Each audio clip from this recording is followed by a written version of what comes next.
And today it is BrigadeCon 2015. We are doing charity for Child's Play today, so make sure, hold on, I want to make sure that I did that real quick. But make sure you go and donate to brigadecon.org or .com. Somebody correct me if I'm wrong. .org.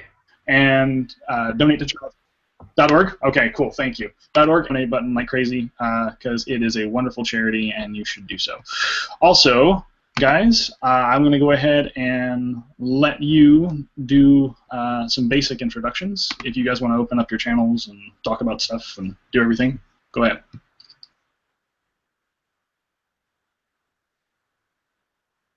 I'll be the sacrificial lamb, I guess.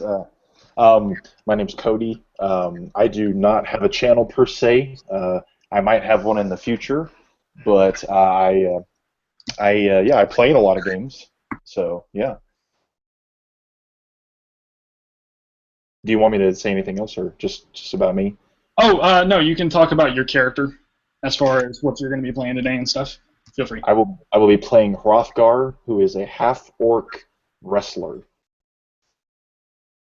And I'll leave it at that. Awesome, awesome. And then so we'll go to Hassan. I'm Hassan. Hey everyone. I haven't been playing very long. I actually just started tabletop gaming this February, so no channel. But I'm really into it so far. And I'll be playing Zared Dawnfellow. He's a half-elf rogue, a swashbuckler. Awesome. Very good. Okay. Making sure I got all that stuff good. And okay. Good. Everything's good. All right. I guess I'll go next. I am Wesley Clark. I do not have a channel. Maybe someday, probably not. And I'm playing an Eldritch Knight named Anthony. Okay. Is that all I was supposed to say? No, that's fine. That's Sweet. Perfectly fine. Sweet. You're good. All right. And shall I go next? Yeah, go ahead. Okay. I'm playing. I'm sorry. I'm Mark. I don't have a channel either.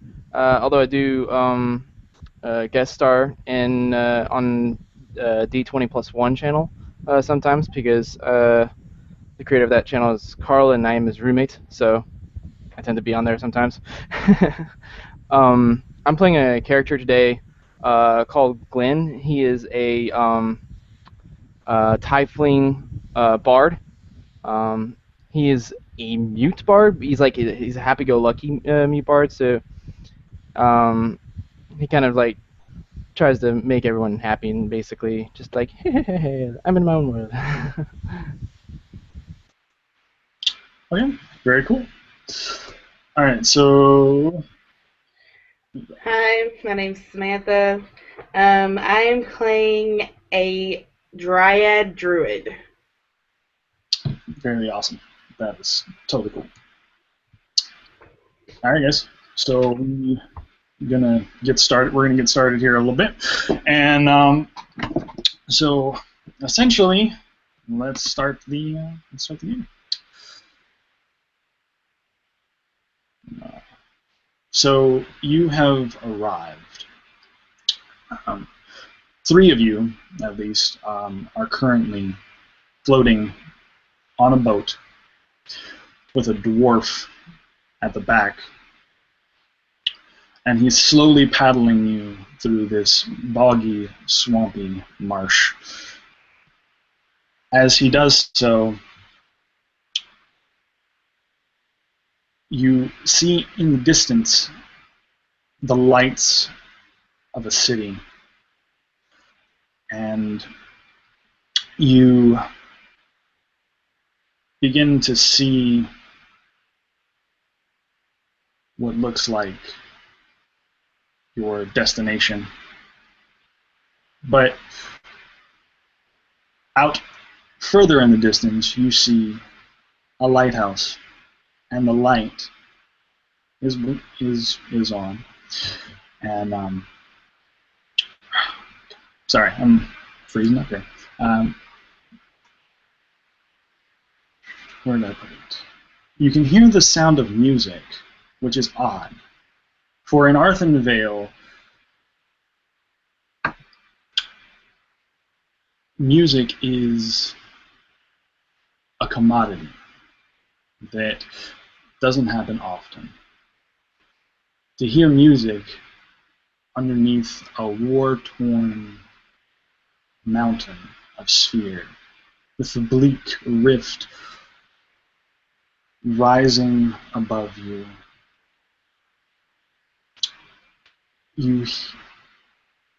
it's almost enjoyable and approachable beyond anything that you've ever felt for a while.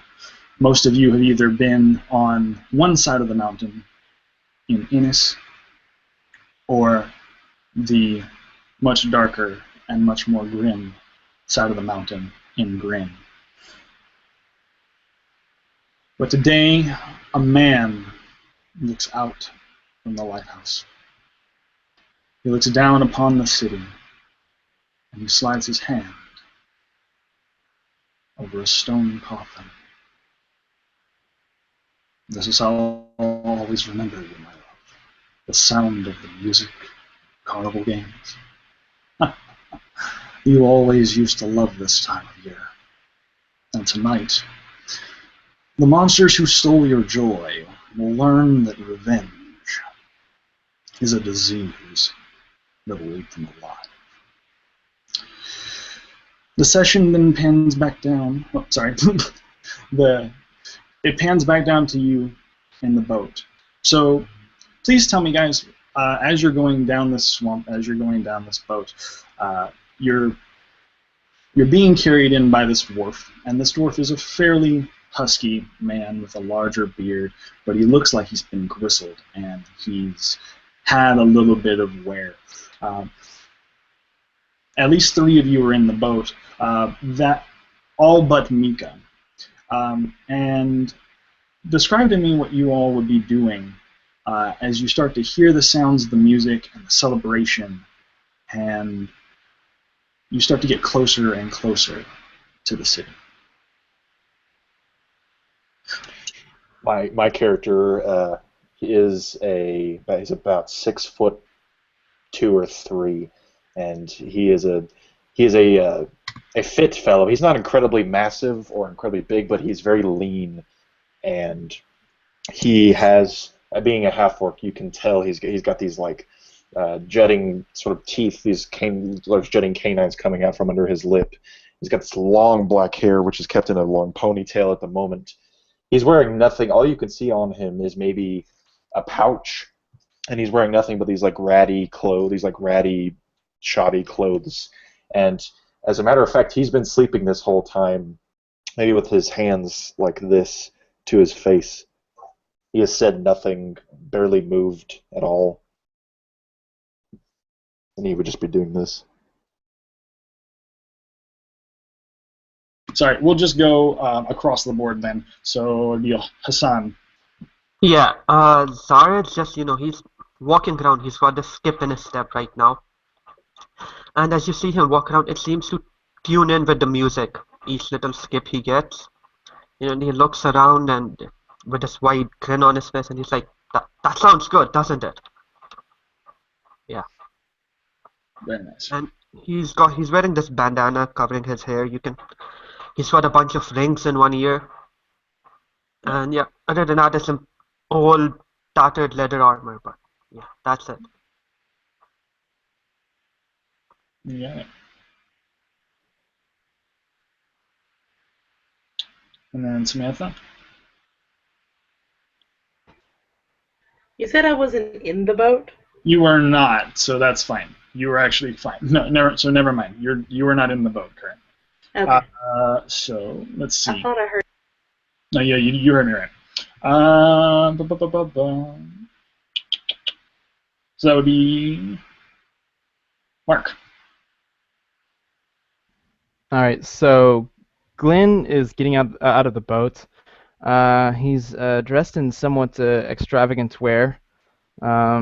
He's got like a feather scarf like wrapped around him. It's pink, so it's a little strange. He's got sparkly dress shoes that he wears, and he kind of taps his foot as he begins to hear this beautiful sound, this beautiful melody, and he kind of pulls out a little fiddle and begins to kind of like play along, try to like harmonize with it almost, and he kind of like does a little number, kind of like back and forth. Very nice.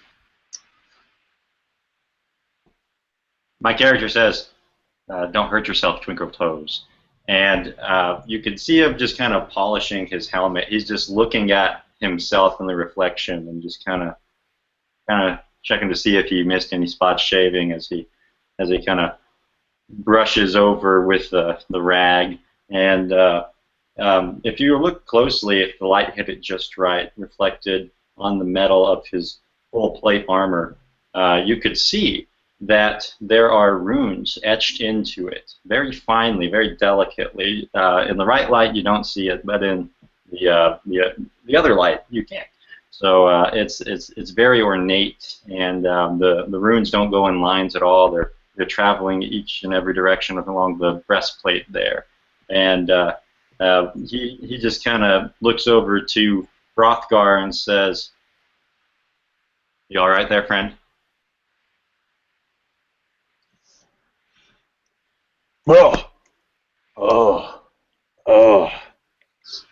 Are we there yet? I guess that would be apparent if you were to hear music. You and your tongue. I'd rip it out. I'd like to see you try. Enough of your games. I'm getting off this damn boat. Good luck. As you both are arguing, you hear the dwarf finally speak up. For the love of God, they gave me... Germany, Christ. I say, you got something to say, ugly? Of all the Copper Jackals they could have sent me, they sent me a band of misfits. Really, for the love of goodness. All right, look. For those of you who are not aware, my name is Damon Bruton. I was asked to commandeer you for a mission. And today, if you've never been a part of the Copper Jackals, today is your initiation. Now, we're almost there. Here are a few things you should know before we decide to get off this rock. 1. Our dwarves here in Ulte Borgne, I don't know if they'll take quite kindly to all of you. But today is a special day, so perhaps, because it's such a special day, you should be on your best behavior. Today we are celebrating a gift, a day called the Sin of the Mort. We give praise to our local fallen, the ones who died in battle. However, there have been some odd reports, and that's why I've called you here. But when I asked the Copper Jackals to bring me some viable people that I could trust, I didn't expect them to send me their bottom of the barrel, as it were.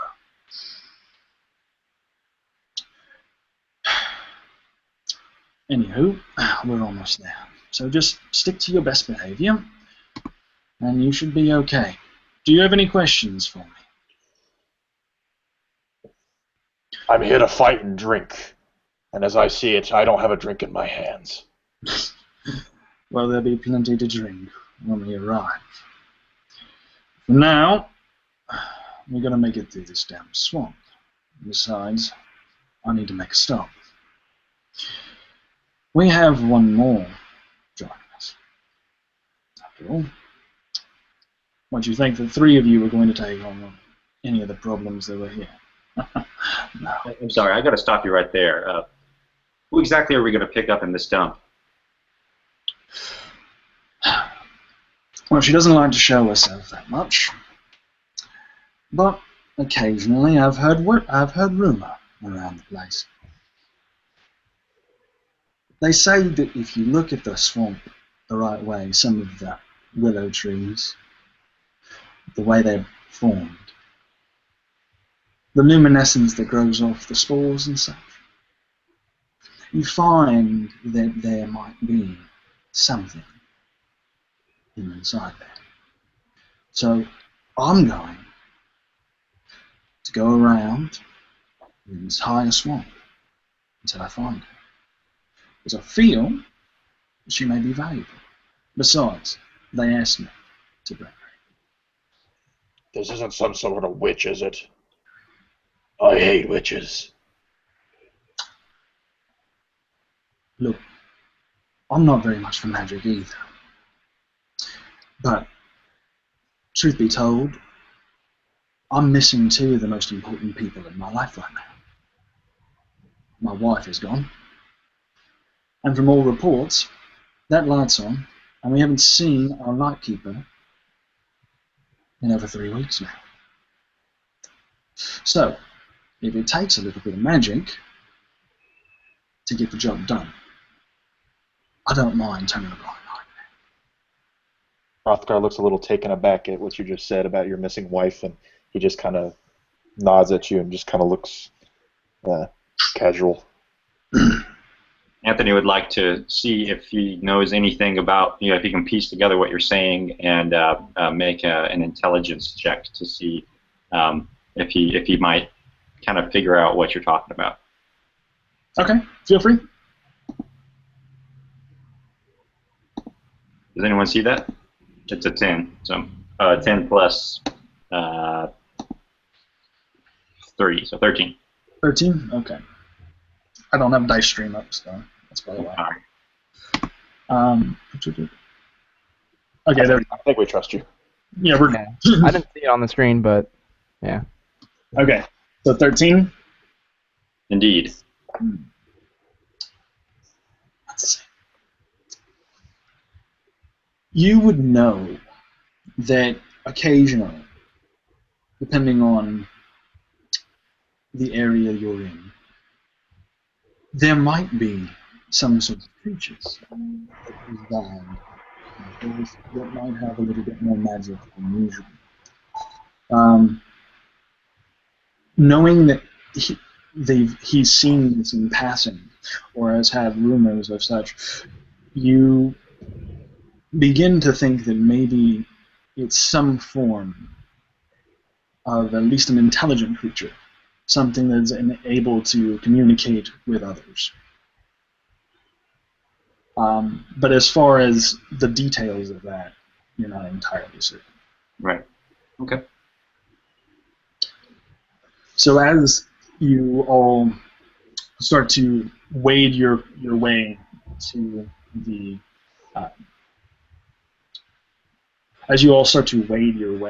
toward the rest of the city, you find that Behrman takes a detour into the boggy swamps, and it becomes very humid and misty. And he holds out a lantern and merely whistles.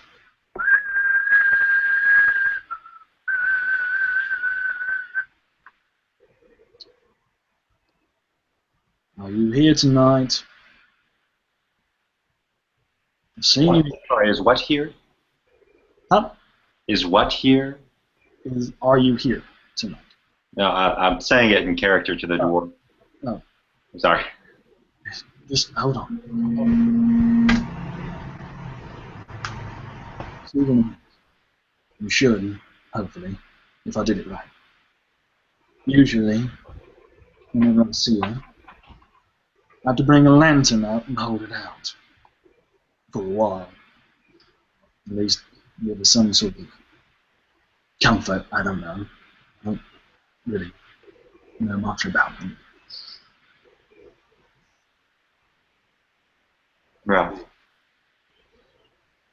Just I giggle. you hear that? Come on out. Maybe. Come on out. Why would I do that? Because I need. There's problems in the city. We will need you for that. Who's that with you? A bunch of the other Copper Jackals. Oh. If you want to save the city, which I feel it may come to that, you're going to have to get out of that forest at some point.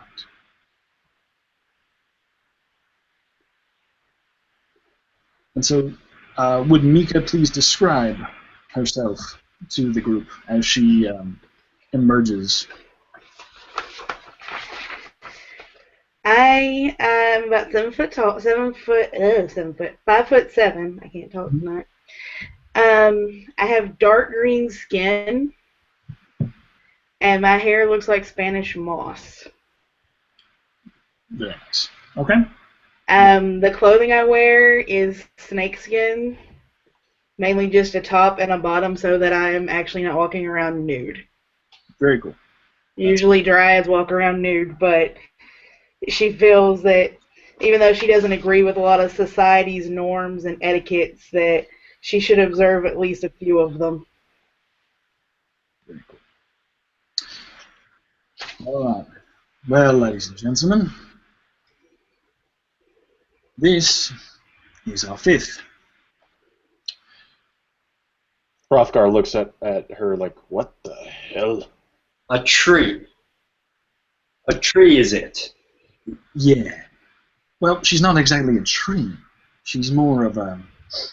I believe they call her a dryad, but just because she looks like a shrub doesn't mean she's a shrub. You understand? I've heard about dryads. I hear they steal children in the night and they lure them in with their foul songs and... Ugh. You were mistaken. Ignoring Rothgar's statement about the dryads, he holds up the string of his fiddle and kind of like plays a little tune to welcome Mika to the group. She looks at you curiously, but kind of cautious at the same time, because you look very odd to her. Zara takes a deep bow, holding out his hand to kind of welcome her. She just looks at you. Yeah. All right. Well, enough formalities. I need to get you to the city. There's been a number of disappearances in the area, and the more we wait around, the more I fear that whoever is causing this will take the opportunity of the festivities to the utmost. So hop in and let's keep going.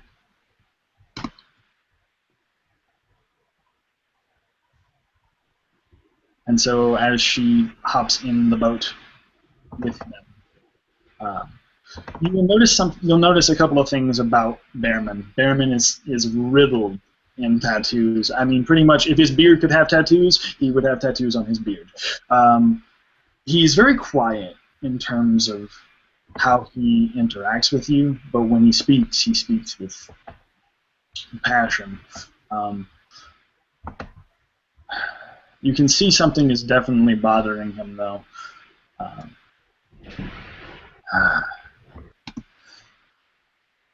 Damned sin of the Mort. I love it all to death, honestly. It's one of my favorite times of the year. But it's honestly the worst at the same time. So much goes on. So many people out and about. I'm sorry, I've got her on my... But no sentimentality, right? Without compromise. That's the important part. Glenn will pat his shoulder as if to say, "All right, it's all right." Thank you, mate. And as you begin to move forward, as you begin to move, you begin to see the city. The city is bustling. There are carts and pennants and all these sorts of wonderful things, and you hear a mixture of music that is very reminiscent of Irish folklore and country bluegrass. Like, it's very upbeat and nostalgic. But as you get closer, you notice that all of the dwarves in the area are wearing masks. It's a very, like, Renaissance sort of feel as you get up closer. The waterways have lined with dwarven statues that have lanterns hanging out of them. And as you come close, you can hear the music, and you can hear the joy, and experience the wondrous feeling of a carnival atmosphere. All right, how about let's start. Now, do me a favour, since all of you are the strangest looking creatures I've ever seen in my life. Do yourselves a favour. Keep low, okay? I'm going to give you each a mask. That way, you blend in. Well, not really you, Arthur, but, I mean, just try. Just try. The point is, keep a low profile. The last thing you want to do is spook the locals. Easy for you to keep a low profile, dwarf. Why would I have to worry about that?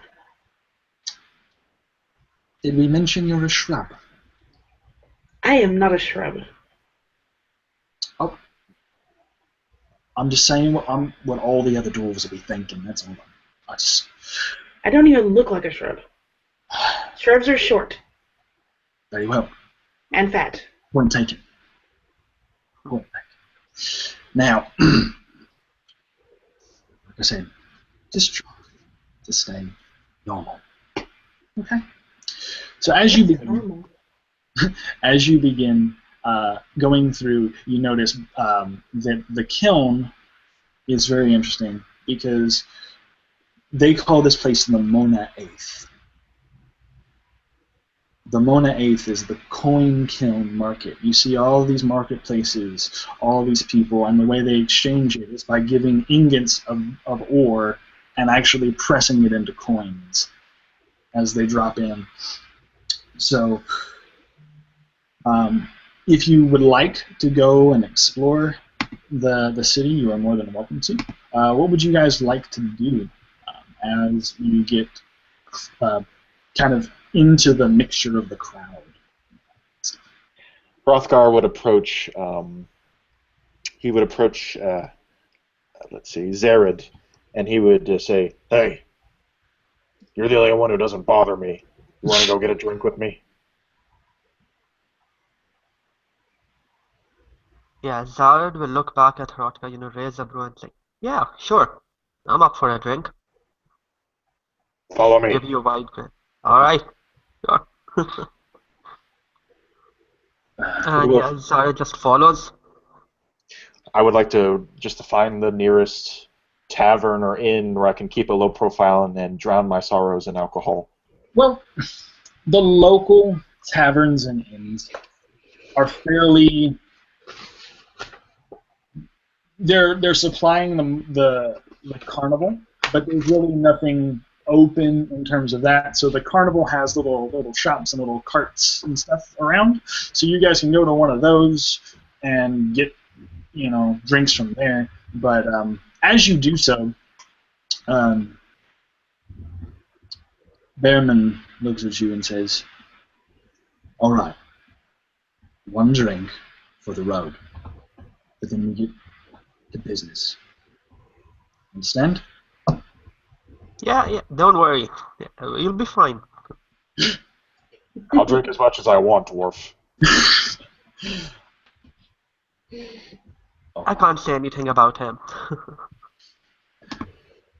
Very well then. I'm just looking at the exchange curiously, like, what's going on? You really want to try that? All right. Fine. Why would I drink anything? It's a pastime, honestly. It's a pastime for most dwarves and for most people. I don't care. For the sake of it. So as you guys are visiting the city, though, the music suddenly stops as they are interrupted. The lighthouse creaks. From a faraway distance, you can hear the sound of the lighthouse creaking towards the city itself.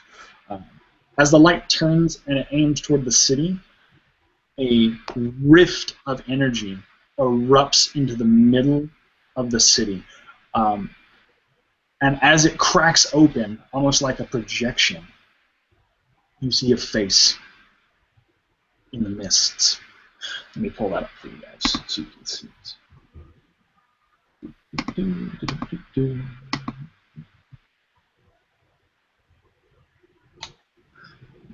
Just have to cut this.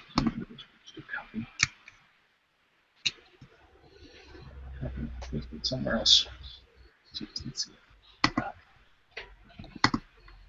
All right. I do not know. I do not know how to share my screen. But anyway, let's take a look. I've never done that one before. So let me see if I can find a way to share it. There's a toolbar that comes up on the left side of the screen. Or yeah, you can do screen share. Okay, hold on. Let's see. Screen share. There we go, screen share. So we'll do screen share. And I will share the screen with you guys so you guys can see what's going on. One second. Alright, so this is the face you see in the mist. I don't know if you can see that there, but it is just a masked man. Where'd he go? Yeah, there you go. A masked gentleman. I think screen share just dropped on us. Oh, really? Yeah, because I see your face. Oh, okay. That's all I see too. Yeah. Okay. Well, let me See try. a handsome dungeon master. Let's see if I can try that again. Yeah. There you go. That should work. You guys see that now? Okay. Yep. All right. Cool. Okay. Give me just a second. I'm gonna find where I'm at in my writing. Okay. Cool. Good evening, ladies and gentlemen. Please, don't get up on my account. There is, however, a grave injustice that I must address. You all have been lied to. You have been told you'll be protected. This is a travesty. You will not be protected. The arms of the Savior, the ones that you're protecting today, the ones that you claim saved you and protected you forever, they're just a sham. And tonight, the wilting whalers have come to show you that you are not safe and that you cannot provide safety on the backs of humanity. And with that, the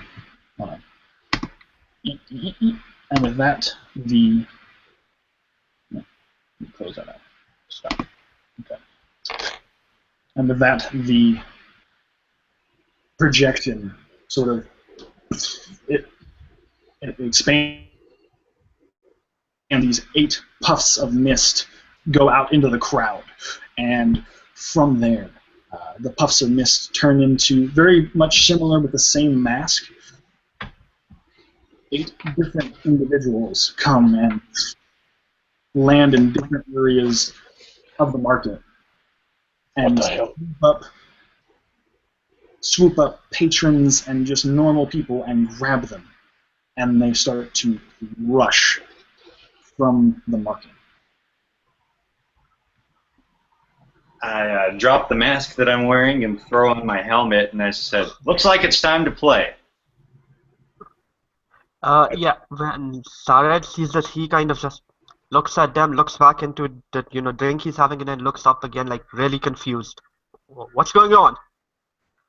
And then Hrothgar says, "Son of a bitch," and then he chugs his whole entire drink, breaks it on whatever surface is next to him, rips his mask off, and he just starts running after what's going, wherever these shapes are going.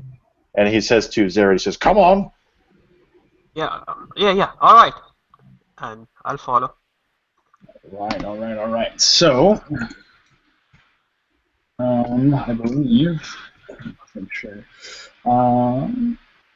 Nika is standing there a little confused as to what's going on. She's not quite sure what is going on at this point. She's just like, what happened?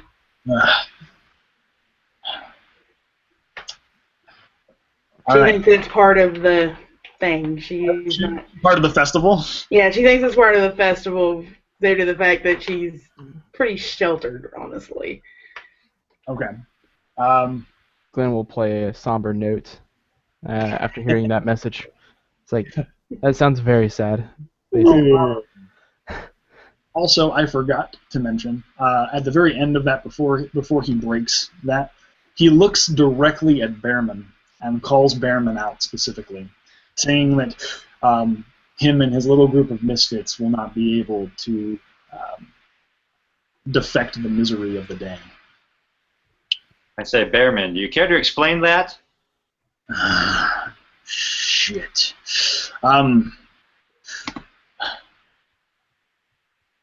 He must have my wife. He must have her, and he must have...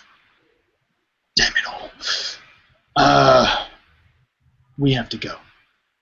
If he's anywhere in this city, we must find him. I don't know. But he gets this sort of stoic confusion on himself as to whether or not have you run after the captives or to follow him.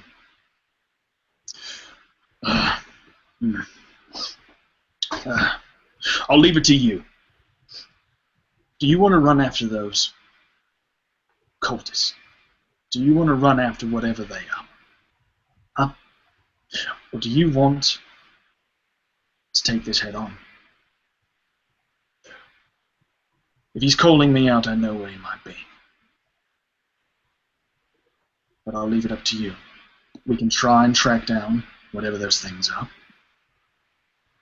Or maybe they'll give us some information. Or we go straight to the source.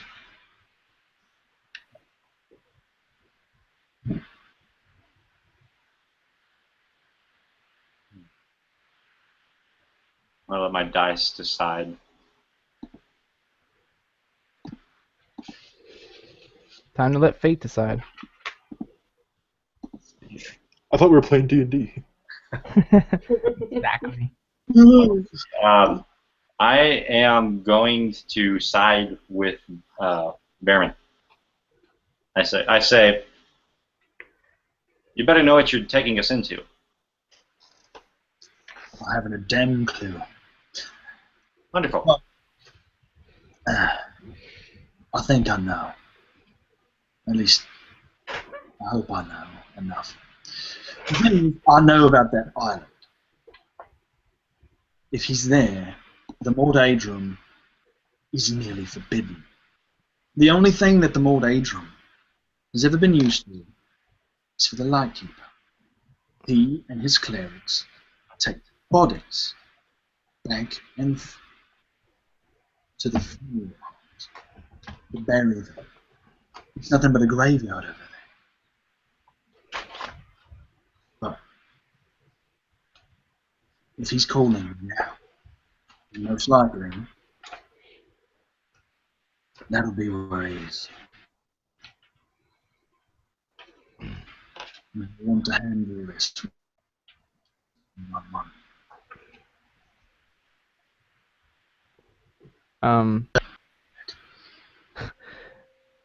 I guess Glenn will be he'll raise his stick as if to go, hey, let's do this. Let's go straight charging right for him, basically. And he kind of like he starts walking off, all confident like. Hrothgar says, "Well, I get to kill something." Most likely, yeah. Well, then lead on. I'll follow. Yeah, Zara doesn't mind. All right. At that point, you can take your drink and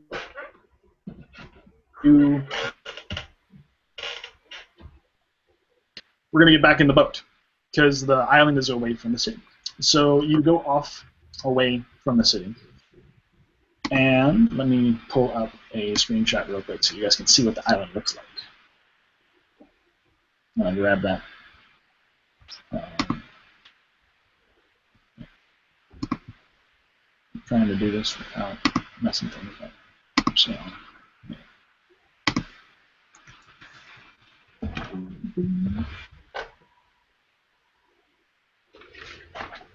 let me grab the one I need. That's the one I need. Here? Yeah. Okay. It's upside down, but whatever. We'll deal with it. Okay. So,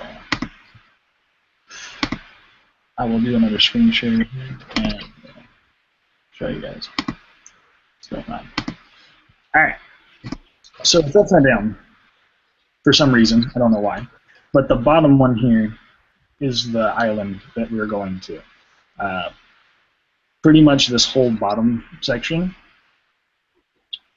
here is just graveyard. Nothing but graveyard.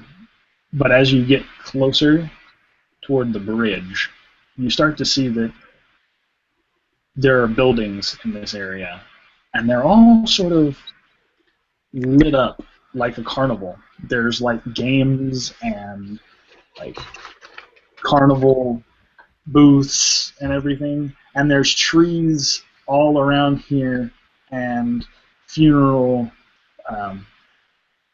like little funeral pillars scattered about the forest area. But for the most part, the lighthouse is in the back towards back here. So I have another map for the actual lighthouse itself, so we'll deal with that in a minute.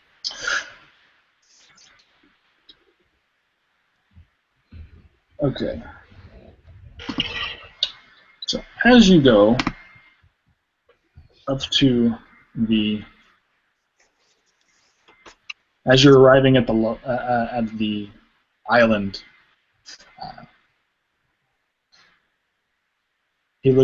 Behrman looks at you and says, "Are you all sure about this? I haven't been to Mort'eadrom in forever. I'm not sure what we'll find." Yeah, let me just kill something, for God's sake. I think we're as sure as you are, Behrman. Fine. And you see him pull out his own axe and says, "Very well. If we want to take it to them, just be careful out there." As you arrive, you pop off and you start wading through the graveyard. There's a mist and a fog that sort of emanates over the top of it. And then you hear a cracking and a creaking of what sounds like dirt rustling as you get halfway to the bridges, so your eyes can start to see the lights fairly well. But you start to hear creaking and cracking from the floor below. Mangled hands begin to rise from the dirt. Way up. And you can hear the clank of steel and leather. And all sorts of bits as they crack and break and moan. And we are going to be in combat. So I just want everybody to roll for initiative real quick and go ahead and put your initiative in the sidebar file. Oh, wow. That's Rocking a 5. nice. Okay. Nice. But all right. Samantha, nice. 21. I'm a role player, not a combat player. All right. Let me grab. Oh,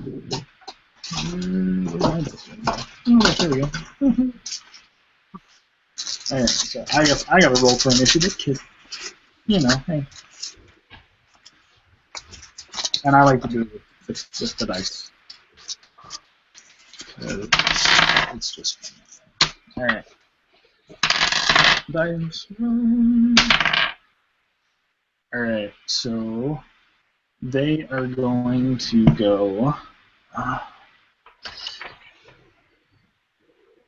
third. They're going to go third. So I rolled a. All right. So, Nika, seeing these creatures rise up, which there are 8 of them, by the way. 8 dwarven, mangled corpses with the old shields and bits and pieces of their armor have been chunked off. Slack jaws, missing mangled pieces of beard. They lumber towards you.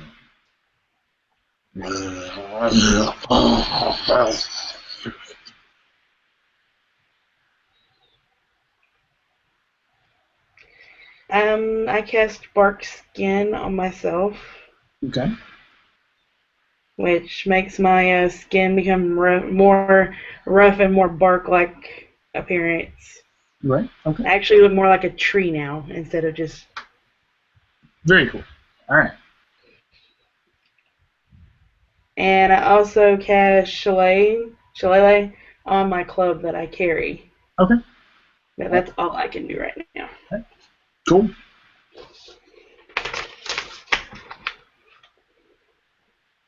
All right. So that would be next up. Yeah, Sarah's gonna turn and look back at us like, you failed to mention something? And he'll draw his scimitar and a dagger, and he'll charge towards the nearest one. Okay. Very cool. Where this keeps happening. My bad. That's fine. Take your time. Okay. Yeah. So I'll strike. Yeah, that'll be a 17. 17. Okay. 17 hits. Very well. So he swings his blade forward and strikes. Right. For 7. So, he just brings it straight down as hard as he can, slashing through the air. Okay. And once he's done with that, he'll take the dagger and he'll throw it at another one, if he can. Okay. Yep. Well, you can do 2 attacks. That's fine. Yeah, that'll be a 21. 21. Okay. So both of those hit then. Yeah, and then could 2. could you please repeat for me then the whole amount of damage that you did? 9. 9 damage? 7 to one and 2 to another one. Okay, so 9 The damage. nearest one he saw. So he just charges forward silently, kind of swinging on his feet again. So 9. All right. So you clip one fairly well to the where one whole arm just kind of lops off. Weapon that it was carrying is now dropped and clanked to the ground. It roars at you in just disgruntled anger. And the other one, you kind of nick it just barely. This is the first one, and then slides across, pretty much right across the face, ripping some flesh from the decaying body.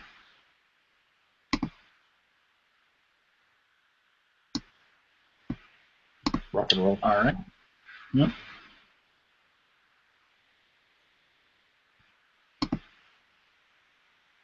So, who's up next? Both of you guys rolled a 7. So, yeah, what's your dexes? There we go.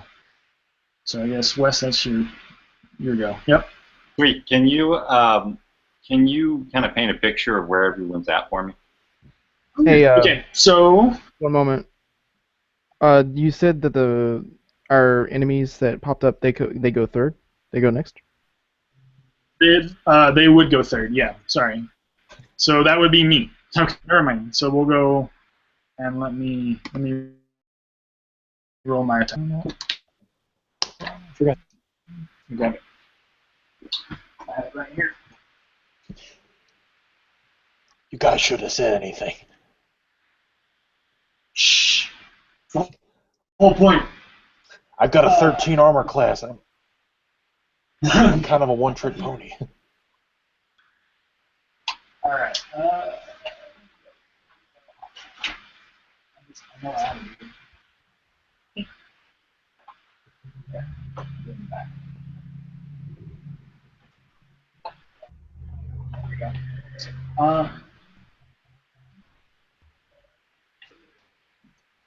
Okay, cool.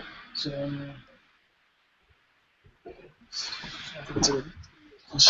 okay. All right. So, one of them is going to, one that has an actual arm still left, axe in his hand, and he goes for. So they're kind of circling you guys, just so you know. They've got this kind of circle going on around you. So let me think about as far as where you guys would be. So he is going to try and swing at you, at least in his eyes. And 16 to hit. Give me a 16. Yeah. Mm-hmm. Hit him? Okay. And that's going to be for 6 damage.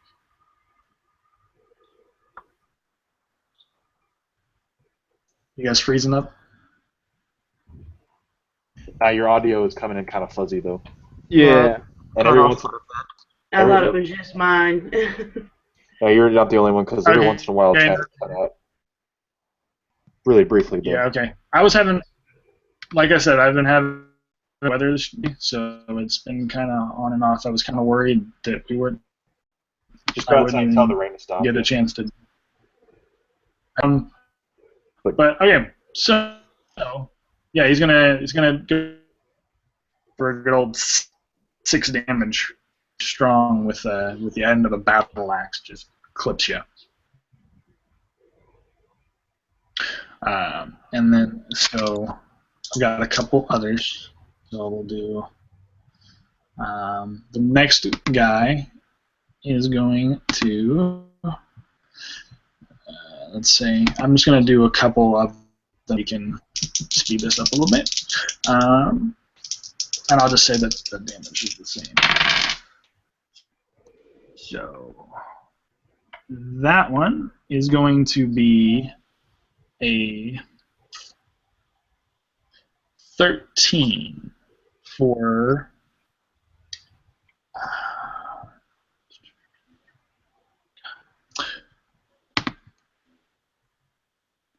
Zered. Are getting struck at real quick, bud. So you're going to be probably next to him, to Hrothgar, and one scimitar brings it towards you for at. You're cutting off a bit. I didn't quite catch that. Oh, sorry.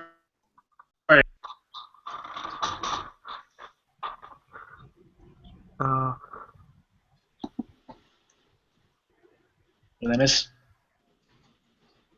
Oh, I'm sorry. Are you talking to me?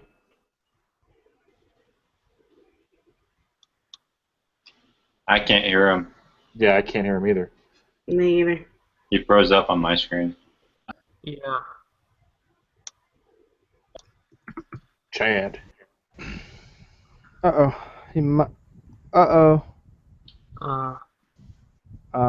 He can still type. Yeah. Lag monster came out of the rain. Okay, so Can you guys hear me? so Hrothgar. Oh yeah. Yeah. Yeah. So Hassan. It was a 13 hit. So I just want to make sure for 2. Yeah, that's 15 AC, so... You have 15 AC? Does that hit? Okay, so it didn't. Yeah. No, it does not hit. Okay. Yeah. He swings at you with a scimitar, and you. Whatever you want to duck, and then another one is going to take a slice at you. So both sort of together, and that one is a. So that one should hit, and then that. Yeah, so how much?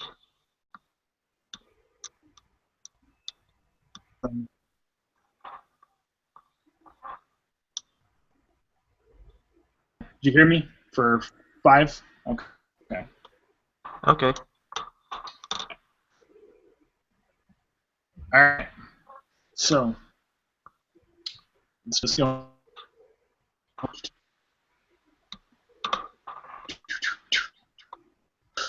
Couple more. And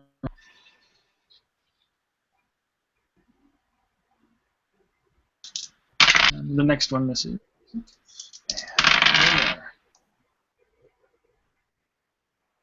An 18, and let's see here. Wes, I'm gonna say he's probably Glenn.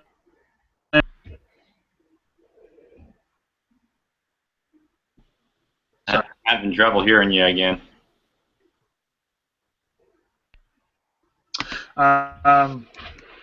So. You might have to turn off your video if your bandwidth is going to be that crappy on you. I was just about to say that. Yeah, let me video. Yeah, you can still screen share even if your Is that gonna work bandwidth's for on you guys? 1. Yeah. Is that better now? Yes. Oh yeah. Oh yeah. There, that might have been the problem the whole time. There we go. Okay, cool. So. So you're attacking my character? Yes. So we're Okay. gonna attack yours. 5 damage. 5 damage? Alrighty. 5, yeah.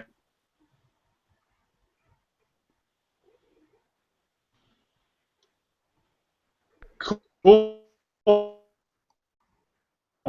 And I guess what.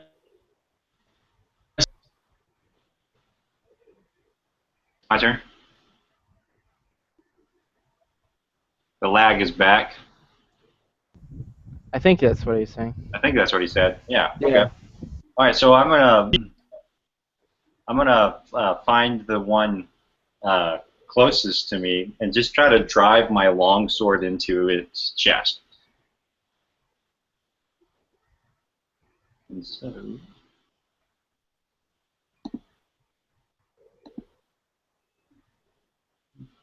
do I hit with a 12?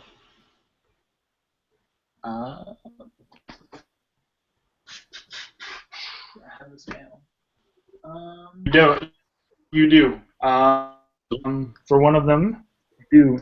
Definitely. So the one, I'll go ahead and say that yes, that'll be the one, because there is. So you can hit that one for sure. So I kind of just drive it into its chest. I just let it drop. Like, Okay. I let go of my sword and take a step back. Okay, kind of anyone who saw it would be kind of, why are you leaving your sword there? So, for how much damage? Let's see. That would be 7. 7 damage. Okay. All right. So that brings us to Mark. What's up? So, Glenn is looking down at his instrument, at his fiddle. He loves to play it a lot, and he sees that his compatriots are in the thick of battle now, and he just kind of looks at his instrument kind of in somber-like fashion. I must put you down, he thinks, but just for a moment. And he kind of holsters it on his back and pulls out a quarterstaff that he has, and he begins to kind of spin it as if he's used it for quite some time. He's quite adept with it.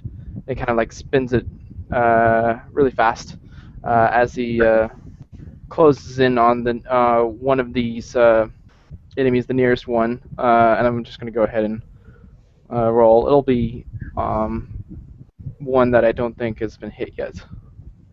Okay. I'm keeping track of the ones that I'm just keeping track of the. Good. Let's see. That is not going to hit. That's an 8 to hit. All right. So then it goes.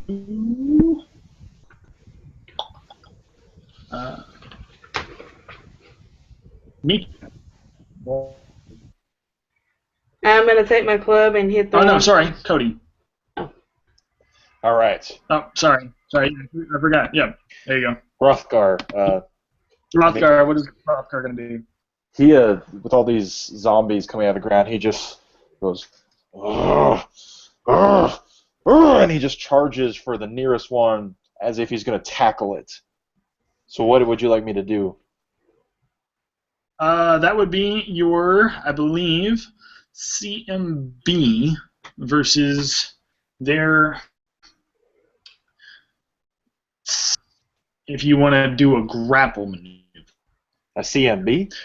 But yeah, because I think it's I think, or am I wrong? On that? In other words, beat the roll. Oh, sorry. I'm thinking. So yeah, no, you're good. I'm getting my rules mixed up, man. I thought it was a contest. I'm getting my rules. Like a strength contest? Yeah, so just a grapple. All right. Okay, that's going to be a 15.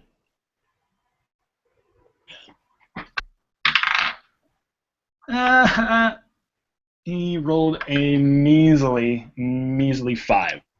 So immediately I knock him on the ground, and I'm staring into this thing's lifeless skull. I imagine that's all I can do this turn. you moved, you grappled him, you smashed him to the ground, and now he's prone. I don't know if my monk of believe booty you. will let me do it. Yeah, like a bonus action to like kind of punch him in the face. I believe you do have an attack action. Like I believe that like you can make. I believe you have a bonus action as a monk. Yeah. So Yeah. Is it a whole attack or is it just a bonus action? It's just a bonus action. Like you can do an attack. I believe you can make that bonus action an attack. Like if you just want to do like a really quick like punch in the face, that's fine. Okay. You can allow that. I I will do that. So tack him on the ground. Try to like punch in his skull. Just punch him in the face. All right. So what I'm gonna do, since he's undead, he's not. So for how much damage? I definitely hit him, and that's gonna be it's gonna be 5 bludgeoning damage as I kind of crack through his face. You got. What happens is you see that the dwarven helm is rotted and old and rusted, but underneath it's pretty much just a skull, and you see a dent form in the helmet, crack, and you hear the bone crack of the skull as it kind of smashes in, but the arms keep trying to move just because you're cracking. Awesome.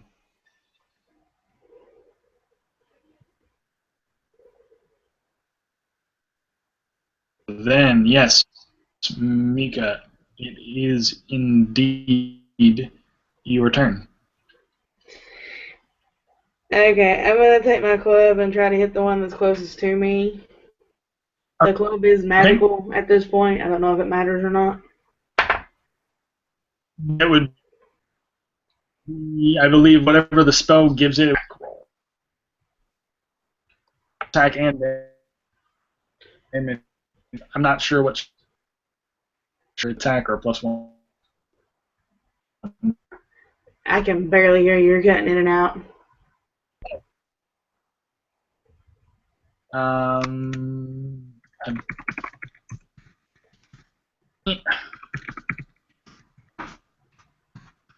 It's a 15 hit. Yes.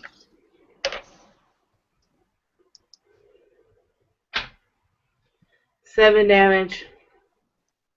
Okay, good. So that wipes out one. So you would, you pretty much swing in it and crack the ribs, and it just shatters all the way across.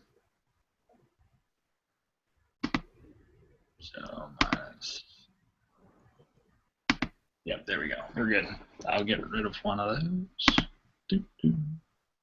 All right, cool. Next up, B.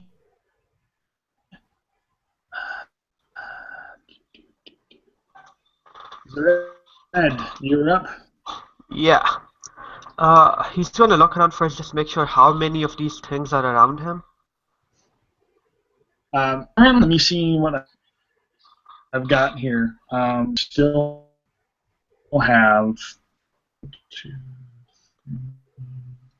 kind of 3.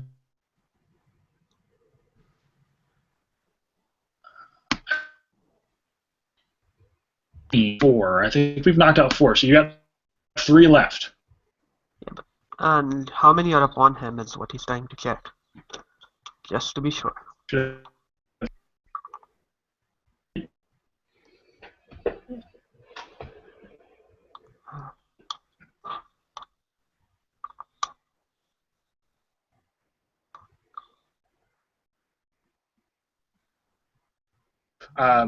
One left, and a couple. You have a couple.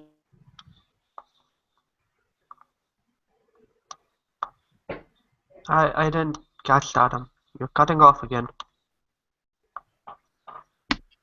No.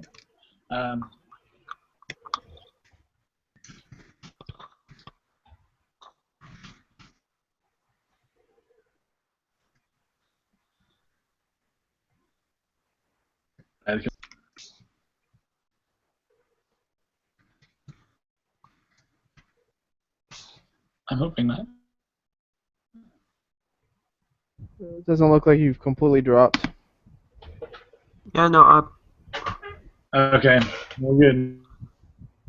okay, so you have to do that. Hmm.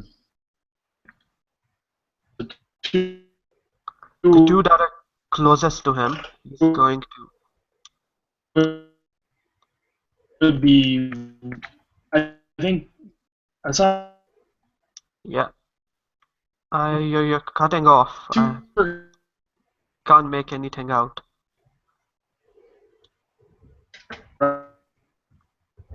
Um,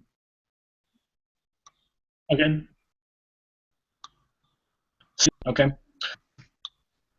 No.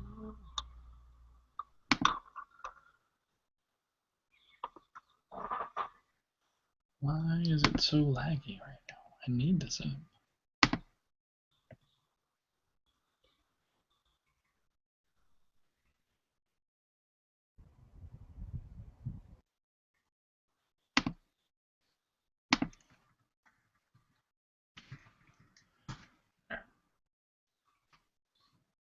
Yeah. Go ahead and go for it.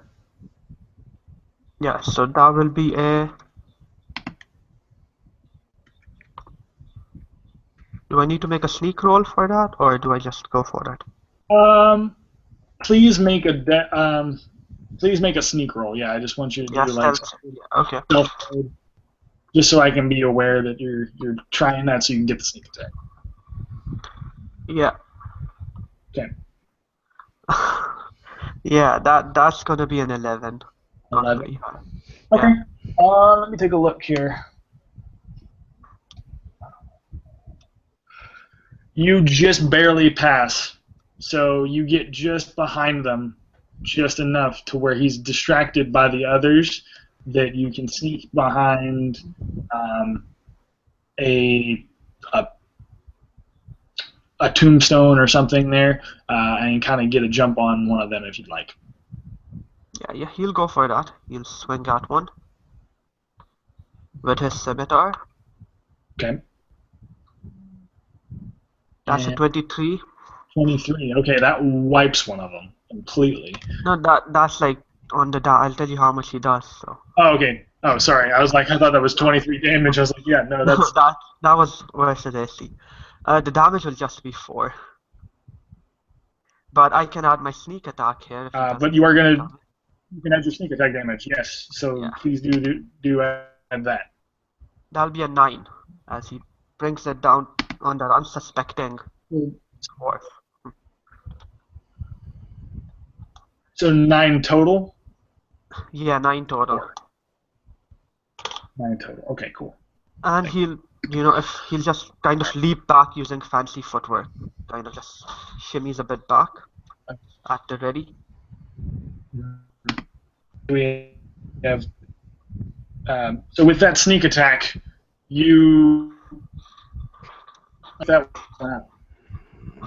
So as he's distracted, what did you do to knock him out or to take him out? Yeah. Zared, just aimed at the base of his skull, at the back of his neck. Mm-hmm. And, just brought the blade down as powerfully as he could. Okay. Slicing through in one fluid motion. Nice. All right, so wipe that one out. He's on the ground. His pieces are all splayed everywhere. You've got 2 left, and it's going to be the zombie's turn to attack. Yeah. Okay. So let me grab that. All right, guys. 2 left. The big one is going to swing, and he's got a much larger axe. He's got a battle axe, so we'll have to do. Yeah, we'll do that.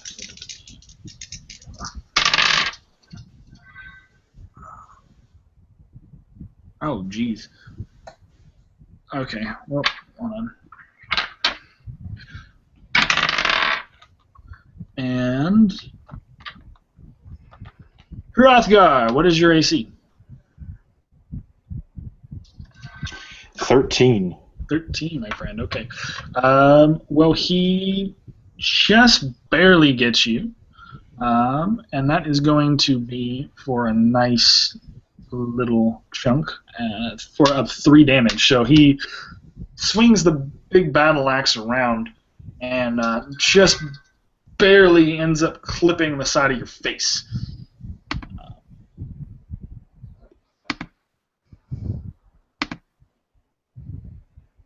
Damn it. All right, and then I've got the one other one, and he's going to go for Hassan. Zered, and Zered, he is going to hit. Yeah, Zered, he's going to hit you for. Let's see here. I'm going to roll for damage. And that's going to be for 5, I believe. Yep, it's like 5. Oh. Yeah, he's going to Okay. chunk you out. All right, so how are we looking as far as bodies going? You guys are okay? Yeah. Doing All right. Huh? I'm good. Okay, cool. And then we are going to go back up to, since they're done, you're going to go back up to Mika. Aren't you skipping like 3 people? Yeah, I didn't fight yet. Oh, I'm sorry. My bad. I'm looking at the numbers and I'm thinking to myself, well, oh, yeah, definitely. Okay, sorry, guys. So, Wes. All right. So the one that I left my sword in, is he still there? Yes. He is still there. It's just his body, though. He is not still. He's not undead anymore, huh? He's not undead. He's just laying on the ground, dead. All right. So he's out of the fight. Right. He's out of the fight. All right. So with that, I raise my hands over my head, and with like a flicker of moonlight, it seems my sword just appears in my hands, and I turn to the nearest zombie undead creature, and I go ahead and hit it with a eldritch blast. Nice. So what this looks like is I just kind of sheathe my sword really quickly, and the runes on my armor begin to light up, and I put my hands out in front of me, and a beam of crackling energy just streaks toward this creature. And so with that, I'm going to go ahead and roll my dice. Very cool. Let's see. Okay. I rolled a 4, so I don't think it's going to hit. So this crackling energy is just kind of imagine the undead creature kind of stumbling over a rock and losing its balance, and it tilts just out of the way of this energy surging from my hands. I like it. Okay, very cool. So it stumbles and shambles away from your shot. All right, and Anthony. You know. That was me. I was Anthony. Oh yeah, sorry. Glenn. Sorry. Okay. There's still 2 left, right? Yes. The one I'm assuming one of them. Or the smaller one. I'm assuming the one that he tried to attack last turn is the smaller one that's still there. The smaller one is still there. He's got a scimitar, and then the other one has a big battle axe. But the battle axe looks fairly, fairly beat up. So it doesn't look like it could do a ton of damage, but it looks pretty hefty. I think he's just gonna go after the one with the scimitar, with Okay. his quarterstaff in hand again. Okay. Last turn he thought he was being an expert in wielding his staff, but it turns out that he was just swinging wildly at nothing. So this turn he hopefully can actually hit something. This. Very cool. You can try it. Oh goodness. Let me see if I can show this. Yeah. 20. 20. All right, you crit. Fantastic. So how do you want to decimate that particular undead? He just kind of like he swings his quarterstaff like in a horizontal fashion, kind of across the head of him, and it kind of knocks it off, and you can kind of see it slump over, or the body slump over, and it's still like kind of jittering, trying to move. Okay. Then that means we are at Hrothgar. Oh yeah. All right. So I'm going to. I'm just gonna. This undead dwarf that's still under me. I'm gonna give him. He seems to still be messed. So I'm gonna give him another good punch in the noggin. One good punch. Yeah. Do I get advantage because I've got him pinned down? Oh, hey. Really quickly, while I'm thinking of it, before Hrothgar goes, Glenn, how much damage did you do on that crit? I haven't figured it out yet. I can roll real quick. Yeah, I just want to know because it'll be able to tell me how much damage is left. All right. Did you want me to roll like just the 1d8 for the quarterstaff? Yeah, just and then double that, or just 1d8 and then double it. That's usually what I do. Okay. 16 then. Plus 2. Yeah, plus 2. So 18 total. Okay, cool. So that pretty much the only one left then is the big one, and yep.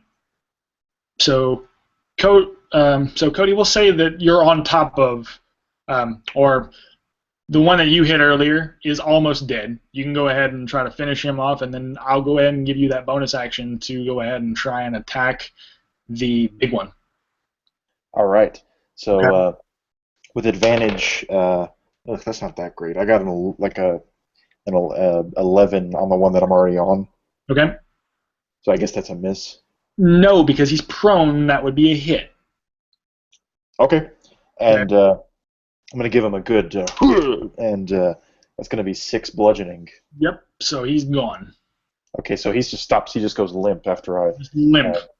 Pile drive my fist right through his skull. Right. And I see one left, and I immediately just kind of lock my eyes with its, and I just kind of, I'm going to try to jump on it and wrap my legs around its head. Oh, dude. Nice. Do it. What would you want me to roll for that? I need you to roll an acrobatics check. Oh, this will be fun. Okay, either acrobatics or you can try, what is it? I'm trying to think of what would be on your character sheet. Well, whatever it is, it doesn't matter because I rolled a 1. Oh, nice. So tell me how you ultimately fail at that. I try to, the position I try to jump on it is kind of like the same as if you were like doing like a Geronimo into a pool. Nice. But like, I don't know. I just miss it really. I get too excited and I jump way too far, way too high, and I face plant. Right. I just go. So here's what I will say then. As you're in the air, the undead creature turns his head to you, and with a free hand, dude, we're going to go WWE on this. He's going to grab you by the throat and I'm going to try. You can certainly try to beat me, but I'm going to try to strength check choke slam you to the ground. Well, good luck with that. 'Cause I got a 22. 22. Okay, yeah, no. So he tries to pick you up as you've fallen. He tries to pick you up and use your own inertia to drop you down, but you're just too heavy of a dwarf, and his arm cracks and breaks. And he's kind of dumbfounded, and so I'm going to give you an attack of opportunity. I'm going to punch him right through the gut. Okay. Crit, yes. Yeah, dude. Okay, so tell me how you finish it off. My hand just goes straight through his chest and right on the other side. All right. So as your hand comes out of the gut, the body just kind of falls limp, and you hear a just soft clapping off. Like, even though it sounds like it would be off in the distance, you guys can hear it fairly close.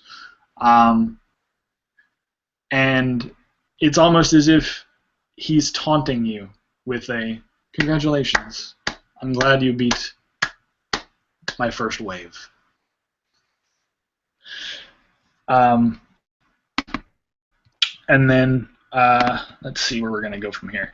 As you get up to the carnival area, you can now see it's not really a carnival. It's basically a hospital, a prison ward, things where they kept the horrible people or the sickly and dying that were already going to be coming back from the war, where they kept them to try to heal them, but ultimately didn't. But he's made it into this almost makeshift carnival of his own on this island, and it's got like pennants and lights, and he's got games like the strength check game and all that kind of cool stuff littered throughout this, and it's very weird. So as you cross this bridge, that's what you see is this, like, these buildings and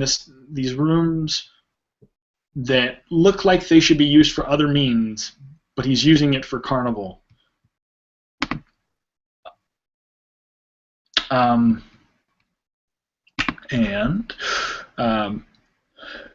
Behrman at this point goes, "You all did very well. I'm surprised. I didn't think you had, didn't you?" Hrothgar, with undead guts on his hands and a big bruise on his forehead, looks at him and says, "Where the hell were you during that fight?"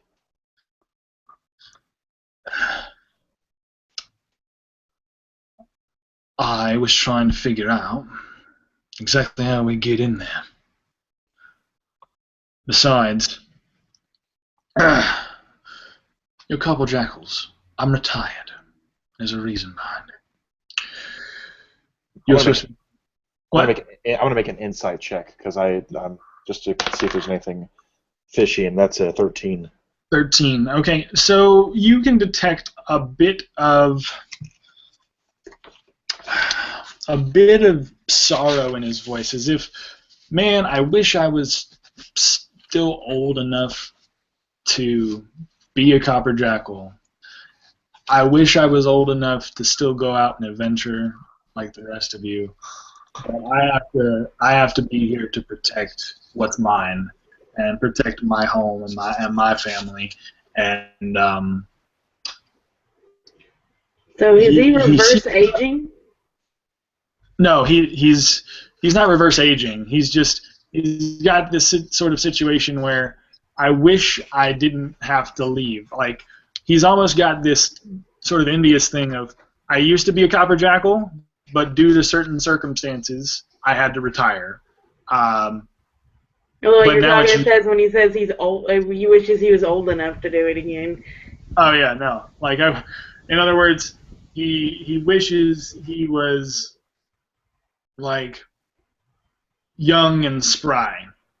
Okay, young instead of old. That's what I was thinking. I was like, Yeah, I no. think Okay. it's young. Word. So I Wrong wasn't word. the only one confused by that. No, you're good. Okay. So as you begin to approach, you hear the sounds of like carnival bells and things like that, but then you see the lighthouse for the first time, and the Mort'eadrom is a huge lighthouse. It sort of towers above the rest of the island. As you're kind of coming through this area, and you see it, and there's bones that have kind of piled up around the outside edges.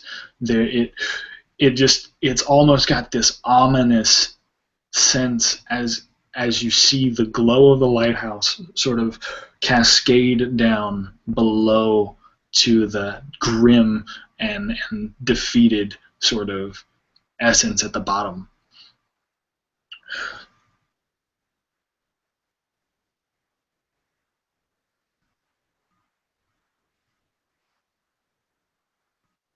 So what would you guys like to do as you're heading towards this? I proceed headlong without. Without hesitation? Yeah, nobody telling me. I don't care if anybody joins me. I'm just heading straight on. Straight on, okay. Yeah, Cool. Glenn's gonna join you. Like he's heading in there headlong as well. All right. Yeah, Zared will recover his one dagger he threw and follow as well. All right. As you do so, you get this voice that comes out and says, Bearman, I see you've had little children do your bidding now. It's nice, isn't it? Having others do what you have to do. Doing things you couldn't do. Like, I don't know, protecting people. Shut up. You don't know me. You don't know what I went through. Oh, but I think I do. I think I do. And eventually, everyone else will. Everyone else will feel the pain that I went through. So feel free, Copper Jackals. Step on in. My door is welcome. I yell at him and said, "Who are you calling a kid?" My dear, I am the Woebringer. And I've been alive a lot longer than you. You may be alive for now, but like all things, you can wilt. And so at that point, do you guys need to take a break? I'm going to go ahead and just make a moment to see if you guys need to take a break before we begin going into the lighthouse. I was gonna get some food here real Yeah. quick. Okay, Yeah, so okay. we'll take a moment. You guys want to take a break real quick? We can totally do that. Sure. Yeah, I'll go ahead and stop for a second just so we can kind of do some stretching and get everything. I'll go ahead and mention while we're at it, BrigadeCon 2015.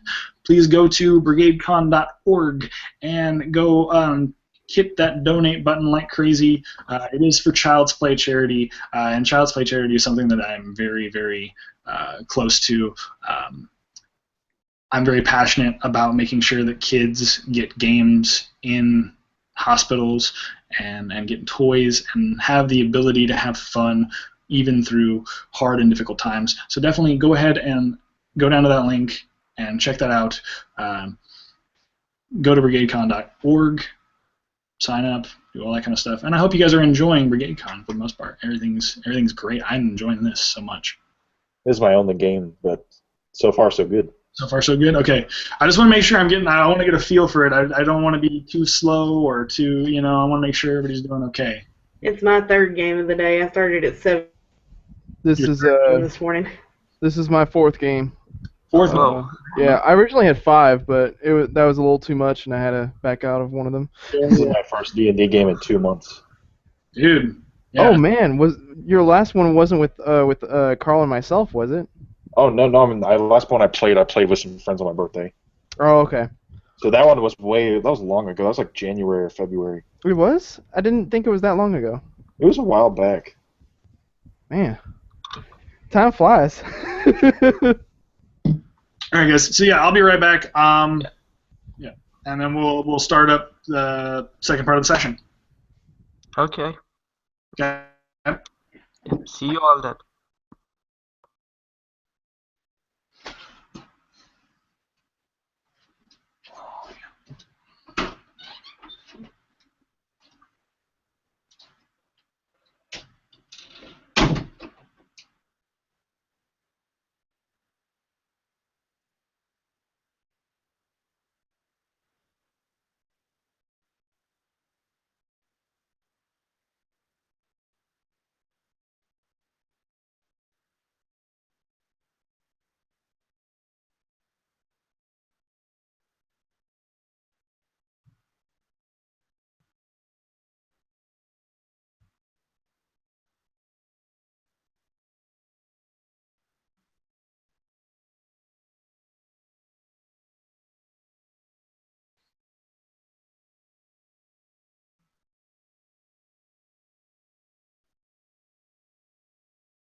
Okay.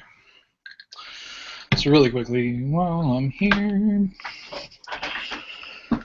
I'm back. Let's see here. While I'm here, let's take a look at the YouTubes and see if. I'm back. Hello. Okay, let's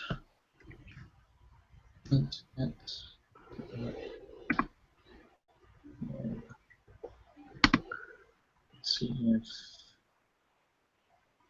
anybody.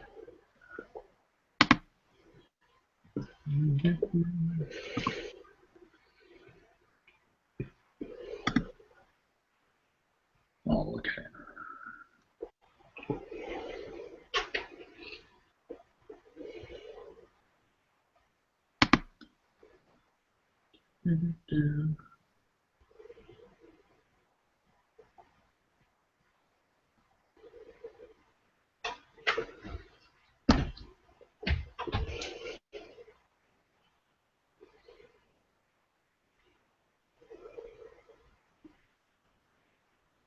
Alright, I'm gonna go and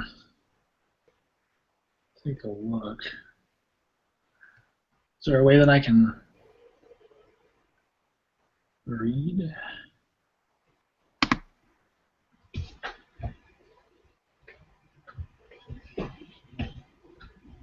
Any comments, anything?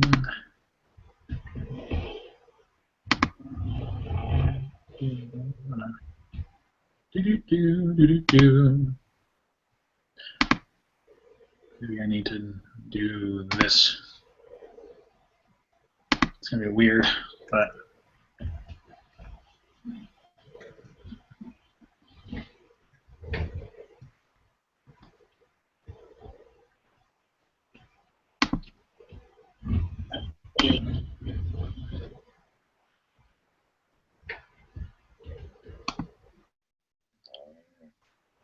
Did I not allow for Guys, did I not allow for comments to be on the game thing?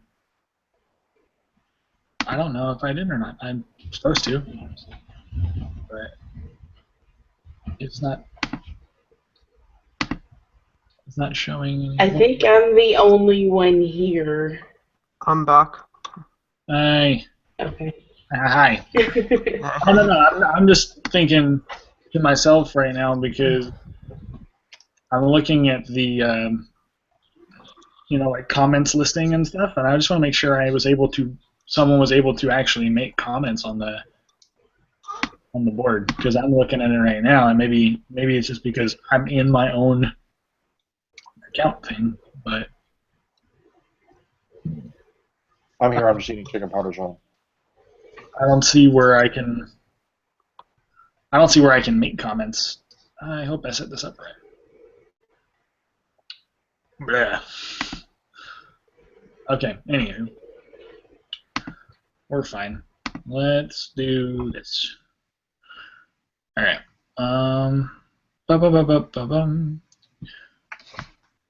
So everybody's coming back. That's good. So yeah, like I said, I hope everybody's enjoying the BrigadeCon. Have any of you guys been able to, like, Samantha? You said you played in a couple other games today. Yeah. What'd you play? Did you play mostly 5th edition, or did you get a chance to try? My first game today was actually in a game I have never played before or ever even heard of. It's called Within the Ring of Fire. Oh yeah, very cool, very cool. I've wanted to try. It's really different from D&D. I mean, the role system is different. They are very, very heavy in role play, especially in combat. Mm-hmm. And it was very interesting. Let's just say that. Very cool, very cool. When you play with a human that is married to a bear.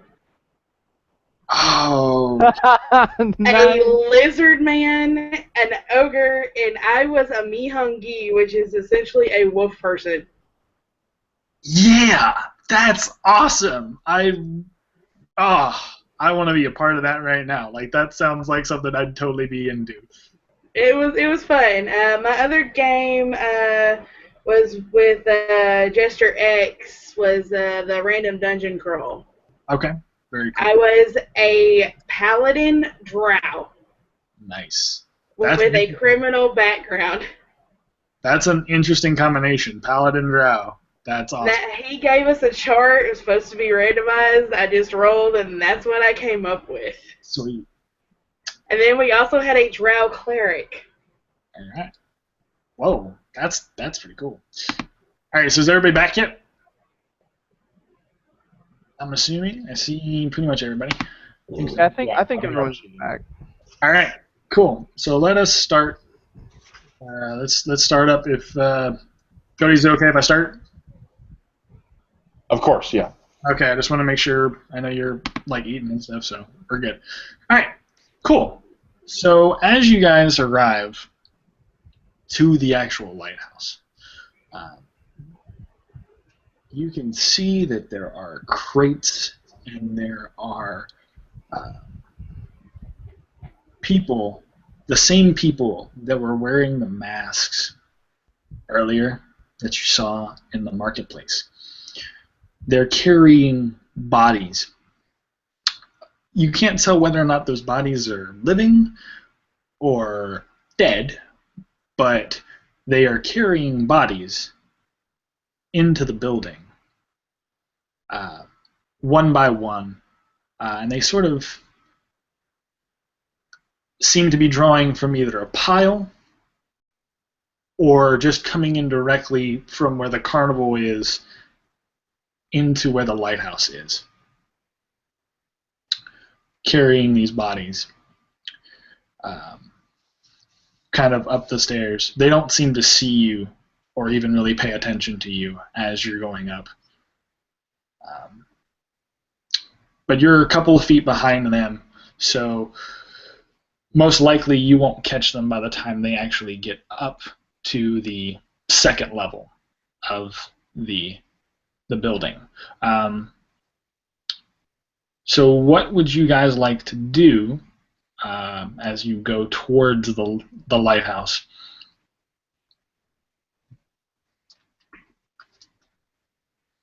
Is there anything you guys would like to do as characters? Anything RP-wise you guys would like to do?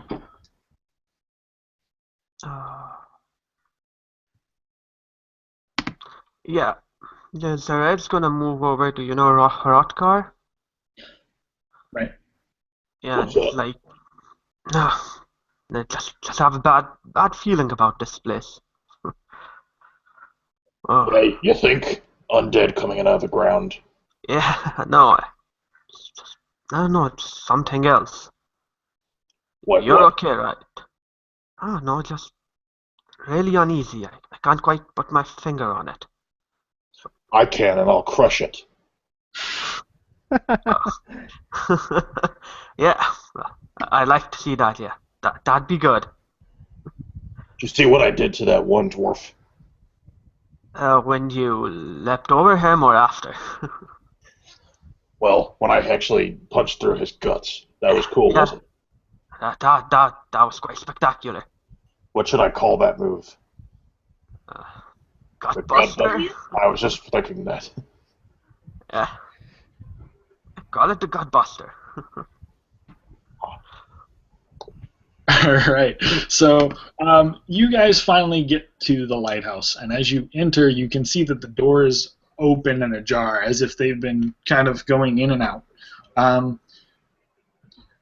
But when you get inside the lighthouse, it's much bigger in terms of size than you may imagine a lighthouse being.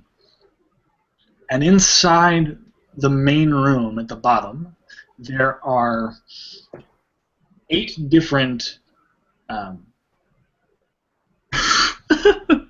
Wes, that's awesome, man. Yeah, no, it's much bigger on the inside. No, there are 8 different statues that are within it, all of dwarven make. All that seem to be sort of either they look like they're attached to the wall, they look like they're a part of the original structure, but the ones in the center kind of look divided up, as if the pieces of the structure are different. And you see just one simple beam of light that sort of cascades into one of the little notches from the stone on the outside. Just one beam of light. But one thing that's incredibly curious about this room is that there are a bunch of mirrors lining the room on different points. They seem to be strategically placed, but as to why, you're not entirely certain. Anthony walks up to the nearest mirror and just kind of looks, and just kind of looks in his teeth and picks something out, and then he just kind of realizes what he's doing and just. If you were to ask Bearman goes, I don't deal with this kind of stuff. Understand? I don't deal with this whole place. The fact that I'm even standing on this ground is wrong to me. So, hell if I know how all this works. Is there anything any of us could do to check? So yeah, if you want to give me like an intelligence roll, or if you want to give me like some sort of like a perception roll or whatever to see if you have a better perception of where things are in the room, certainly. Yeah, I'll take a perception. Okay. Can multiple people take the perception? Oh yeah, certainly. That'll be a 19, and with the modifier, that's 25. Let me grab some physical dice because this keeps coming up with the same number over and over and again, and it's a 5, so I don't really like that. Good, man. Are you using Dice Stream? Yeah. Nothing but dice stream. I hate Dice Stream. Yeah, this is my third 6 tonight in Yeah. this game alone. So let me grab some dice. I have a 16 on my perception. I'm gonna use my regular dice now. It's a 10. I don't think I noticed anything that they didn't notice. So So, 666. Sorry. hold on. Let me find it. Where'd it go? I'm missing something here. Okay, so Hassan, as far as you getting that perception roll, you certainly get it if it was a 19. So you see that the mirror, like the mirrors, seem to be in places throughout the lighthouse in terms of how round it is. It seems to be in places where if you moved the mirrors in a specific angle, maybe you might be able to bounce the light off of one of the mirrors. Ah, That's about all you can tell, but as to what it does, you're not really sure. yeah. And if you want to help me find out, I think it directs light, Zared says. Sure. Yeah, we'll, I guess, try and move on. How do you guys want to do that? You guys can take them individually, piece by piece, or you can take them as a group. I You're will. gonna have to coordinate. I will assist him to give him advantage. Isn't that how that works? You can, Yeah. yes. If you have him roll with advantage, certainly you can assist him. I will do Yeah, that. So for rolling for that, let me think on what that would be as far as a roll. I think I'm just going to ask you to roll me an intelligence check on that. Because it seems to me that if you're trying to just get an angle on something, it would be more of an intellectual decision than a physical action.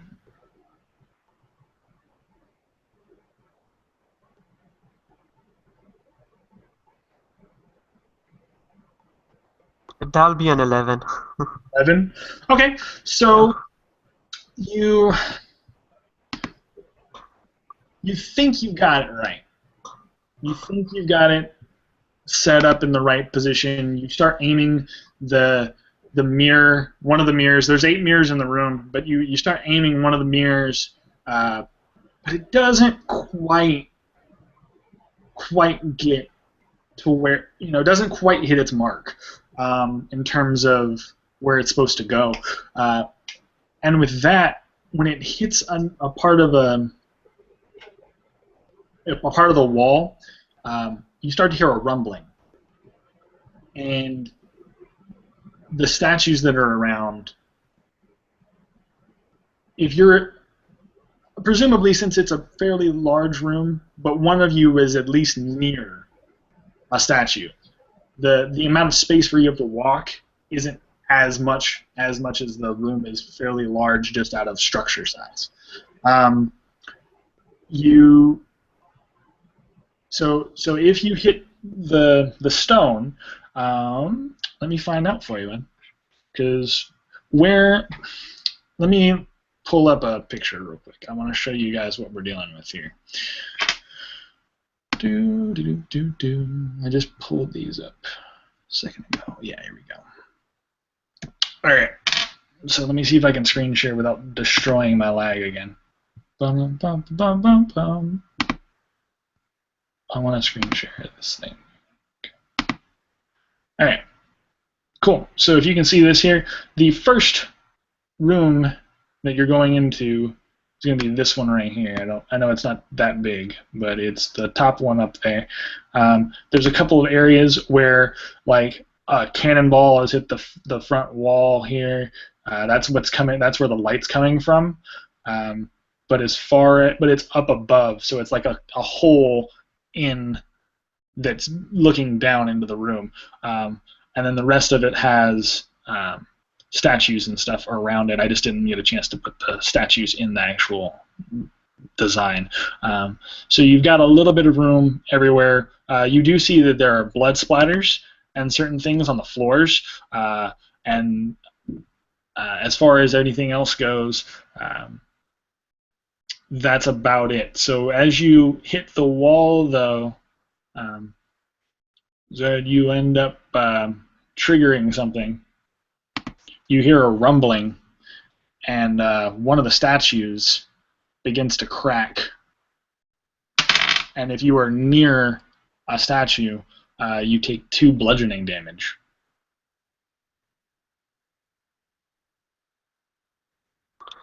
Anything like that can be done. If you want to avoid the damage, you can certainly try to do a dexterity roll to roll out of the way, though. I will go ahead and give you that. If you want to try to avoid the damage, I would say for everyone, that'll be a base for everyone. I was about to suggest that. Yeah, just the whole room starts to shake a little bit when you miss the mark, and everybody miss, you'll get 2 bludgeoning damage. Yeah, that's a 15 for red. So you rolled a 15. Yeah. And is this a check or a save? It's a save. So. Okay. Yeah, I rolled a save. Oh, it'll be a reflex save. Yeah, sorry guys. Yeah. All right, so rolling DC roll. Okay. What'd you get? I got a natural 20. Nat 20. Okay, so you're unaffected. You basically root yourself in, and you are unaffected and unmoving during the earthquake of this mist. I got a 15. You got a 15. Okay. I got a 19. Okay, 15, 19. Let me see what my notes were in here for that.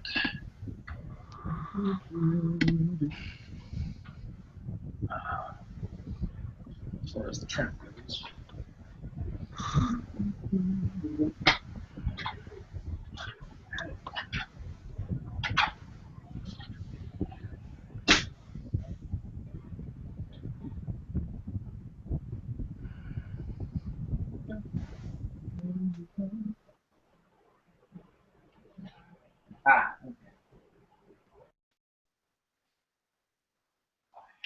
Yeah. Yeah.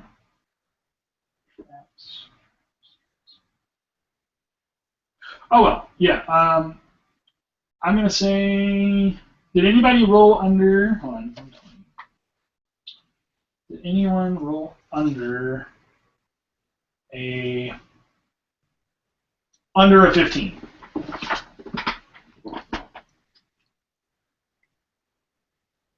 That would be me. Okay, so then you would take 2 bludgeoning. Okay. So just a couple pieces of rock just fall off and clonk you in the back of the head as you guys are working on this this little trick here. You do notice that the bottom part of the middle column turns, but in a counterclockwise direction.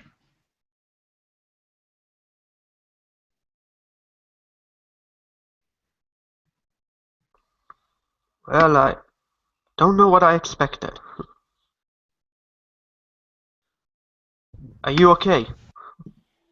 Yeah, fine. It's just Okay.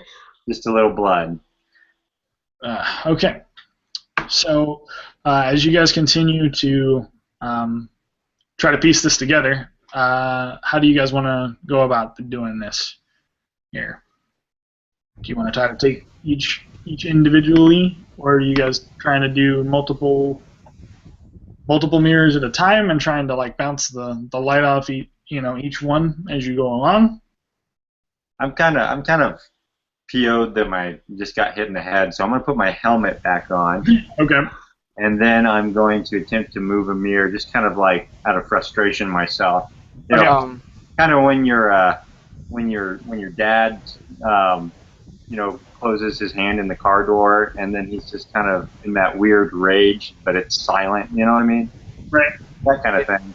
And so I'm going to move the mirror by myself this time, and that's an intelligence check. Yeah, intelligence. Hey, Wesley, I'm gonna. Glenn is gonna come up to you, and he's gonna give you some bardic inspiration to help you along your way. What do I add?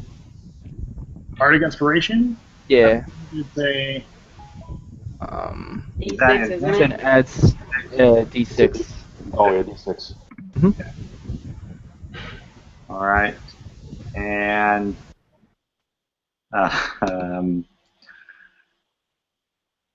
that is a 10 after everything. So I just used a little bit too much anger, and I just kind of overshot. You overshot? Okay, so it's going to happen again. You start to hear the rumbling again, and this time, please make a dexterity roll if you want to try to move out of the way, but it's going to be 6 bludgeoning damage if you guys miss.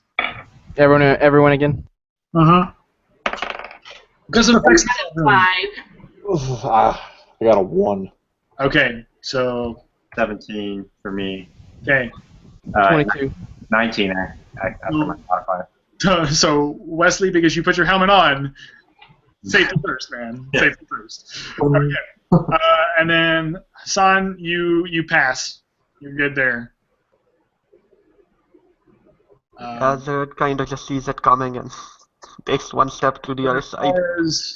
As far as Mika and Rothgar, y'all both get hit for 6. Damn it. So Rothgar, I imagine like the nose of one of the dwarven statues as you're standing behind it trying to figure out why they're moving these mirrors and what's the importance of all this. You hear this cracking and the nose of this dwarf just comes and falls on the back of your head. Ugh. Damn it, I hate dungeons.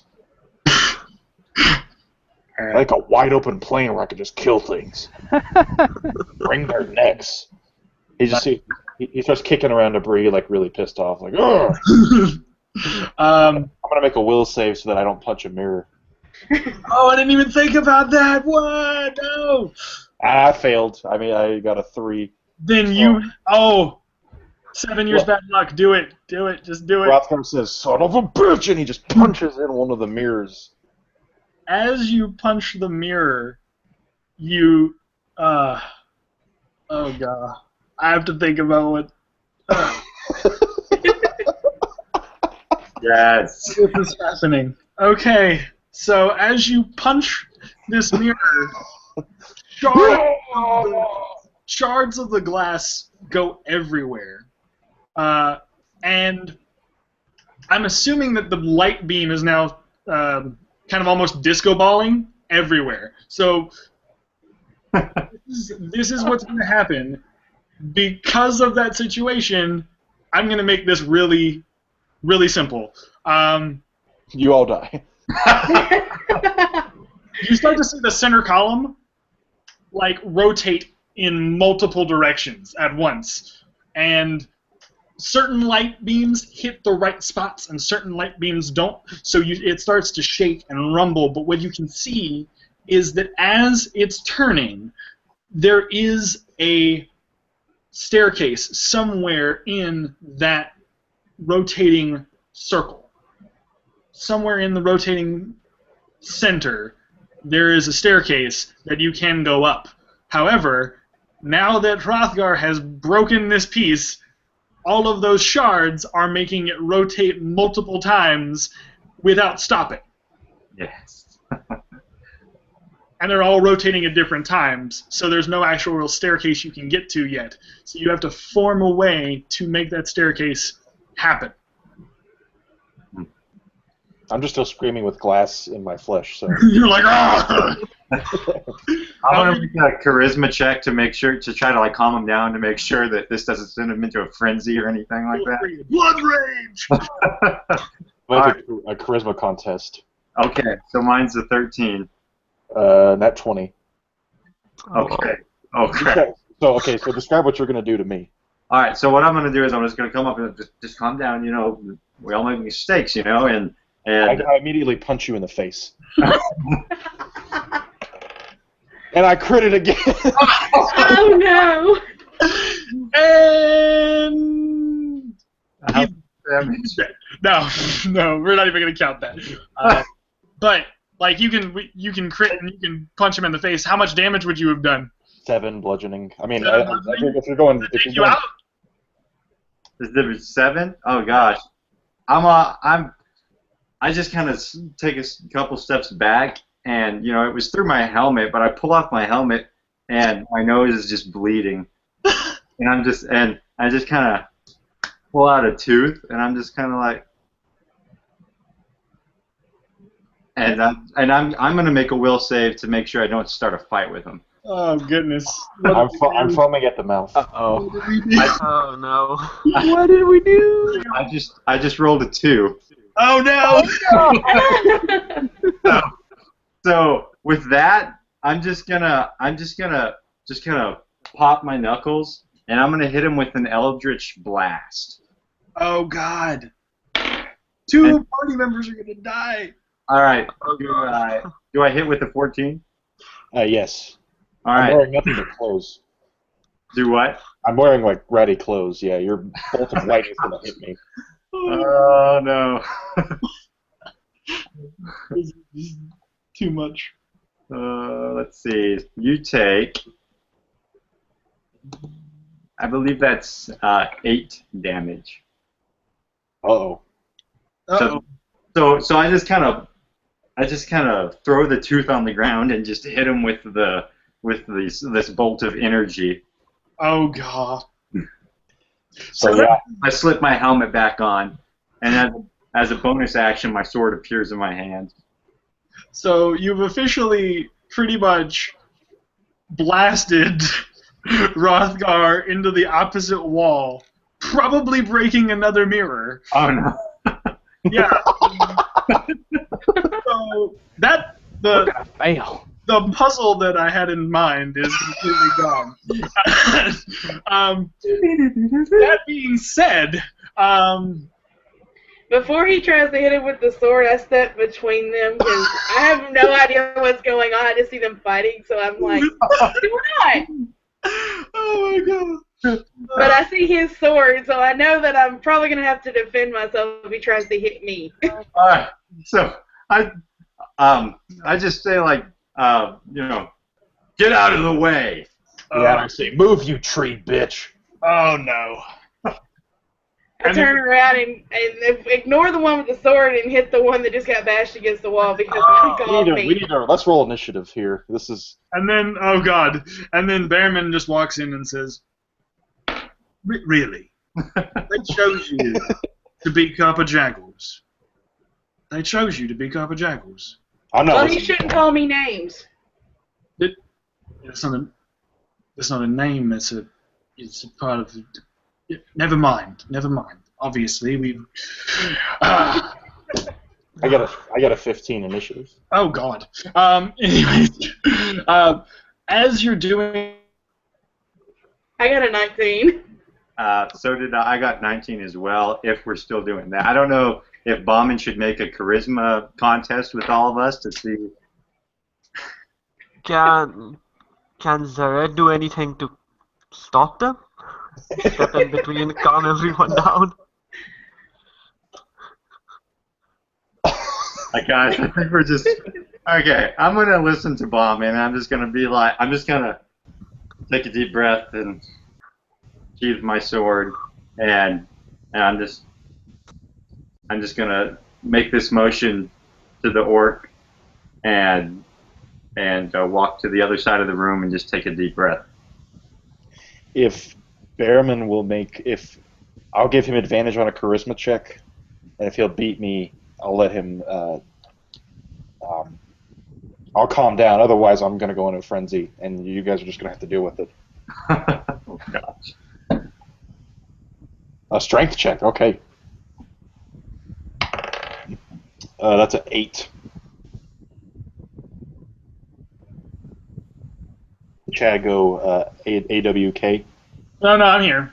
I just didn't. I went and lagged for a bit, so I didn't know if you guys. Well, I got an 8 strength hear me. check.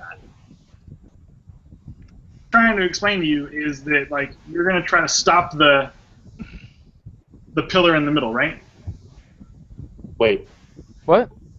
what's going on? Obviously, I broke up. What I was trying to say is that Behrman was trying to direct you guys that like, look, this part of the building is about to fall down on us probably. If we don't keep going, if we don't get up to the second tier, it may you may have rubble all around you guys. So I'm still in a frenzy. I got foam coming out of the mouth. He's still pissed at me, and I'm still pissed at him. oh god, okay, so yeah. So the cops are coming. No, actually, that's an ambulance. I'm sorry. Oh. That's even better. Bodies. I live on a main street. Sorry. Oh no, you're fine. That was perfect. But yeah, no. So what my thought process is that if you guys can, since the mirrors are broken, there's no way you can stop it with enough, with the way it normally gets stopped. You're going to have to strength check each piece of the tier for the stairs to get up. So I need strength checks from whoever wants to help stop the rotation of the thing so you can get to the stairs. I'm still. If nobody's going to attempt to stop me or convince me to calm down, I'm heading straight for. I'm not heading for the Dryad. I'm actually still heading for Alex, or not Alex. Anthony. I'll try to soothe him with my music. We'll play a piece with his fiddle. You guys are crazy. I love it. Can Fred aid him with his flute?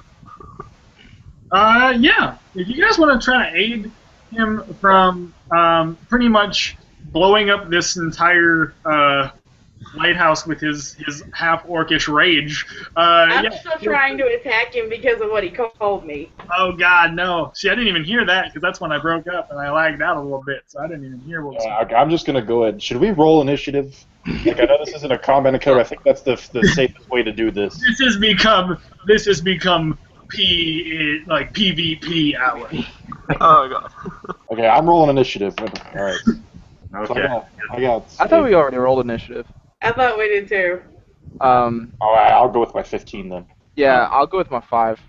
I have a 19. 14. Oh goodness. All right. Well, with my initiative, I'm just gonna try to ignore him and listen to Behrman. Behrman, yep. Okay. And make the strength check. Okay. So with that, it is 16. Okay. 16 will stop it, yep. So 16 stops the bottom when you kind of hear it go like slam into place. The bottom tier is up. Now you have 2 more to get a full staircase. Is Behrman gonna help? Yeah, Behrman's gonna help. So he's gonna be like, "Thank you for seeing reason," and then like he's gonna try to help. He pulls a 17, so he grabs another end of that and he goes click. So now you guys have 2 pieces of the staircase ready to go, and that third piece is still rotating around up near the top. So when you guys are gonna have to climb those portions of the stairs and then try to stop the final piece as you kind of slam the other piece in place. So, what are we all doing now? I thought we're still in some sort of initiative order. You guys can do that. So yeah. Next is the Dryad. Yeah. Yeah. I attempt to hit him with my club. Okay. So how much are you looking for? 18. 18? What? You hit him like Yeah. to hit? That's the hit. That's to hit. Okay. I was like 18 damage. Oh goodness. No.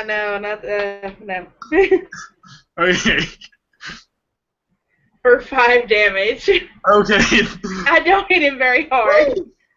I was like, well, there's one of the 5 down. Total party kill. Okay, I think I have an ability to deflect missiles that I can use. She used a. It's a club. Yeah. Well, I mean, I club. think it applies to. No, if it's not thrown, the missile is like a projectile. Flings it and it's not a thrown item, then yeah, it wouldn't apply to the deflect missiles thing. Yeah, Wes is an expert on monks, from what I know. I just like. I don't blame you. I'm having too much fun with this. They're just so much fun. So she hits me on the head with a club, and I'm in a feral rage right now. So I'm just gonna look at her with bloodshot eyes and foam cone in my mouth, and I'm just gonna like try to chokehold her. Oh God. So is that a strength contest? That would be a strength check, yeah. All right, that's I got a 21. Do I need to roll? Knowing your character sheet, I don't know if you do, because I don't think you could even make that 21. The only way I can foresee me actually avoiding that is if I crit it. Yeah, not 20. That 20 would have to be the only way. So yeah, no, you don't even need to. I didn't get it. I got a 17. 17. Okay, that's fine. You good struggle. So you do struggle, but he gets you locked in. So Hrothgar, how would you like to ultimately? I don't know. Chokeslam me? Chokeslam, mangle, whatever. I choke slam her to the ground, and I'm gonna use 2 of my fingers to try to pluck out her eyeballs. What? What is? Jeez, monsters! You realize I'm pretty much a tree, right? What is? Your tree eyeballs. Wow. I mean, he's not thinking straight, so. I do have a question though. You I become the mountain. I have bark skin. Wouldn't that cut into his hands any? That would, yeah, because you have 14 AC. No, I have 16 AC. You have 16 AC now, right? Yes. So yeah, it would cut into any amount of damage that he would do, yeah.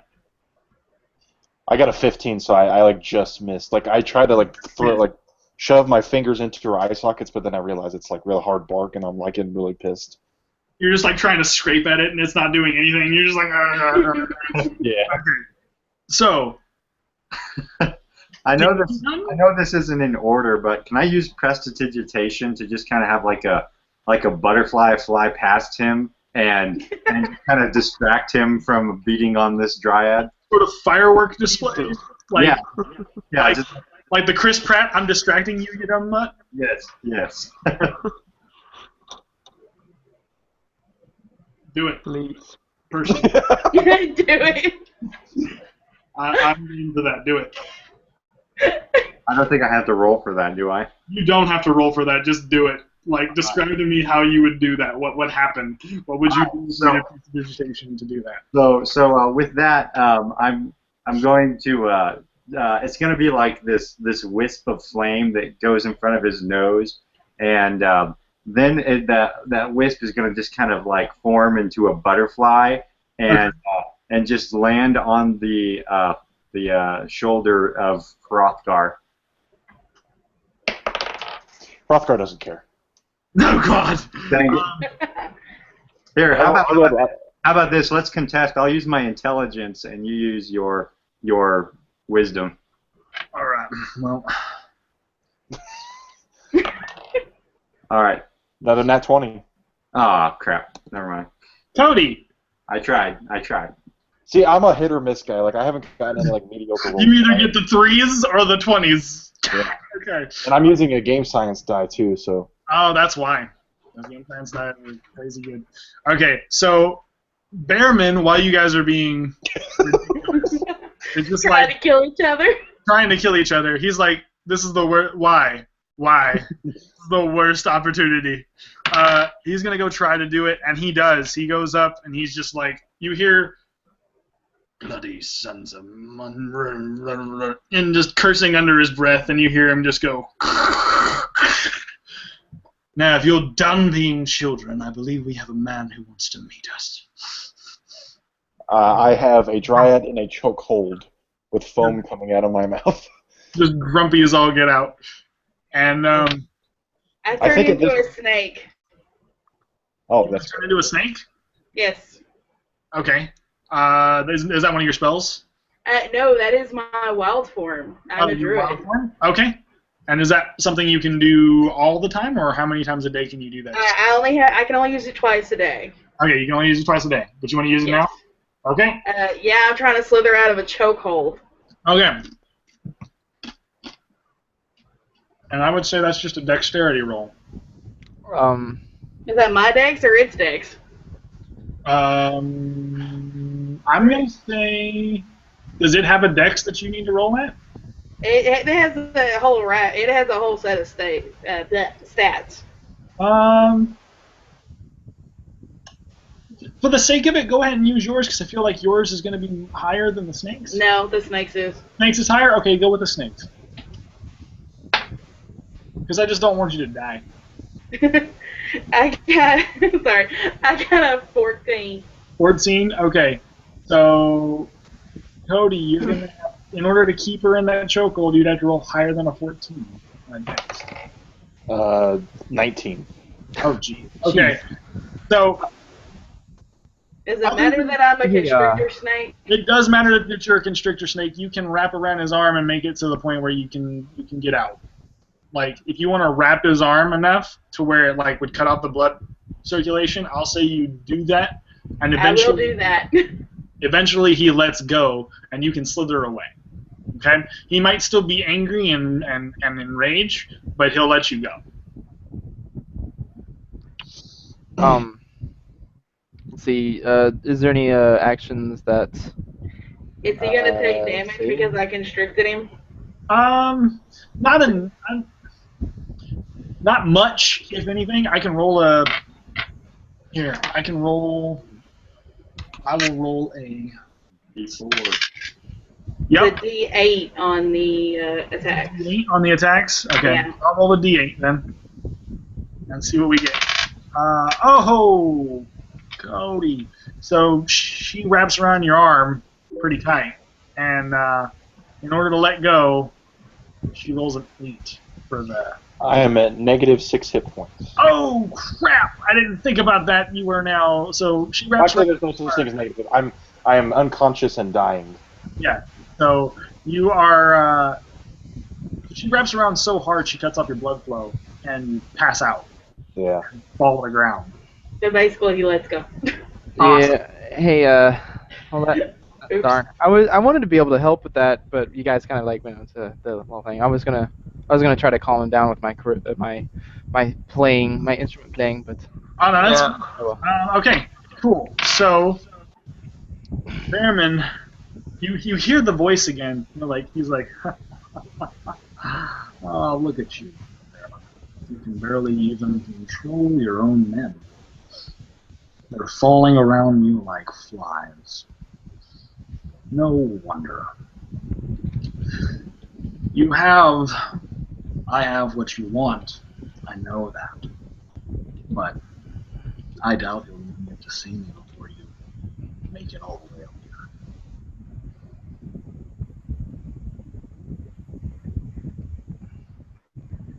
And the voice sort of dissipates throughout it. And I change back to the Dryad form and cast Goodberry. okay. And what does Goodberry do? in terms of? I get up to 10 berries appear in my hand or infused with magic. A creature can use its action to eat one. Eating one restores 1 hit point.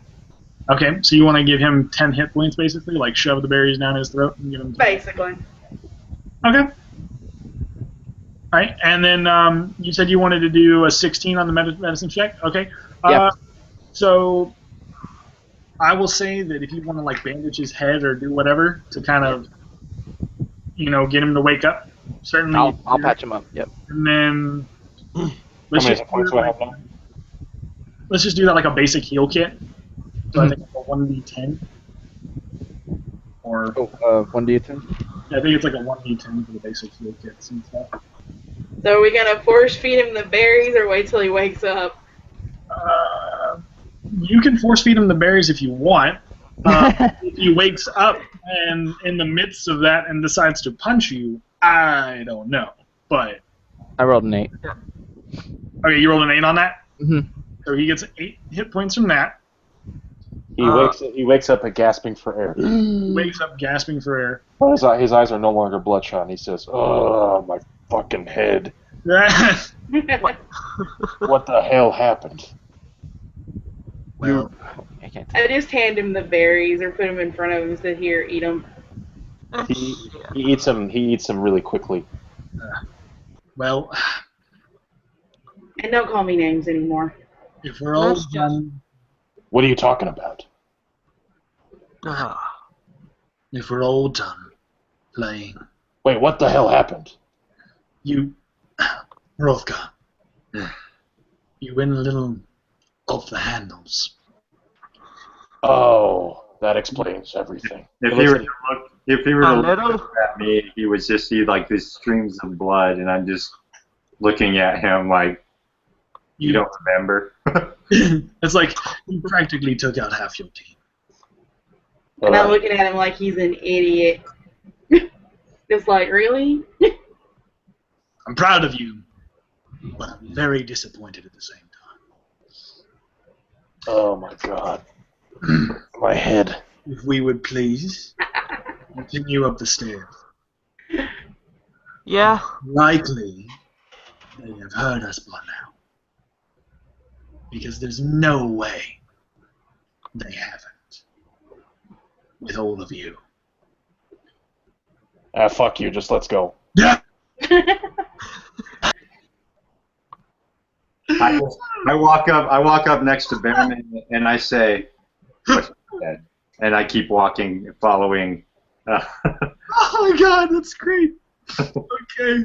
Yeah, so you guys are going up the stairs. As you go up the stairs, you... I stay as far away from Rothgard as I can get. Okay, so as you go up the stairs, you see a room that doesn't seem to have...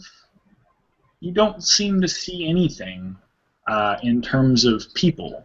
The people have left this area, this next room above. There's no one there. While you were fighting, their foot traffic made it all the way up.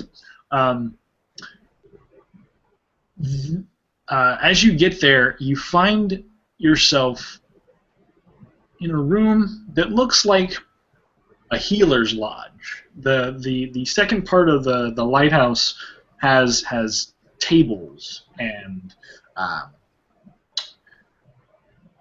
all sorts of like apothecary items slown around everywhere. There's blood on the floor, syringes, gauze, and bandages, along with a couple of piles of dead bodies here and there around.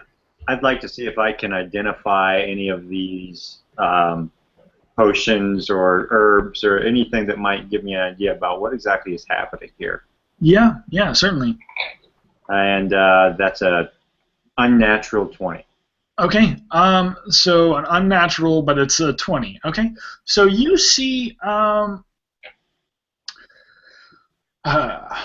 far as the potions and herbs and stuff, you see a jar that seems to be filled with some sort of fungus or some sort of decaying object inside it. Along with it, on the table there's blood riddled on the edges, as if someone was doing surgery or taking apart something. And then there's a notebook that has a couple of bloody handprints lined across it. But there are also some other papers along an adjacent desk on the other side. And that's pretty much the things that you can see within the area. Can I open what looks like the thickest one, or the thing that would have the most writing in it? Okay. And I'd just like to see what it is. Very good. Okay. So you open it up, and it says, "Today has been a step forward. I think I'm finding a cure. I will admit that my methods may seem mad, my darling. It is, however, a necessary kindness I bestow upon them. My men are doing all they can to bring me what I need. The old crones never saw you or I for anything more than casualties of war. I refuse to believe this. The old man will see it. He'll see my work, and he will awe in its arrival." And there's more and more notes of that nature, like October, blood infusions. We've tried them. Nothing seems to be working. The decay continues. I don't know how much longer I can take it. I'm in pain. She's in pain. Racked and sundered as we are, I don't know how long we can continue. I'd like to kind of flip through to see if I can get to the end and see, what is he speaking of exactly? What is his condition? Right. Do you want me to make an intelligence check to find his condition? Even if it's reading between the lines, maybe? Yeah, either well, I'd like you to do like let's do an intelligence check initially, but then after that, if it's successful, I want you to roll me like a history check to see if you know the history of that item. Okay. History or Arcana? Arcana. Yeah, let's do that. All right. So my initial intelligence check is actually 8. Is an 8. Okay. Yeah. So I'm not making any sense of these notes. It seems like they were written very fast, and you definitely have to know what's going on inside his head to understand the notes. Right. But one thing you will notice is that he seems to mention the item in the jar, the thing that looks like a fungus that seems to be floating. There seems to be multiple biopsies of these fungal patches that seem to be just floating in these little basins currently on the table. And as you look around, you see that the walls are also sort of caked in the same sort of fungal spores. Can I try to identify those? You certainly can. That's a natural 1. I'm not even sure what I'm looking at. Okay. All right. Then. That skin on the wall? Is that skin on the wall? Yeah. So you guys immediately get the sense of someone like you're looking around to see if someone's here, because you know that they had just walked up here. You're looking around trying to see if something's there. You don't see anything. But again, you kind of have to maneuver your way around, and after a little bit of moving, you realize that there's a little bit of a pull-down ladder that can go up to the next rung, and it's been pulled down already because they've obviously gone up before. So you see the ladder is dropped down, but the latch on top has been closed.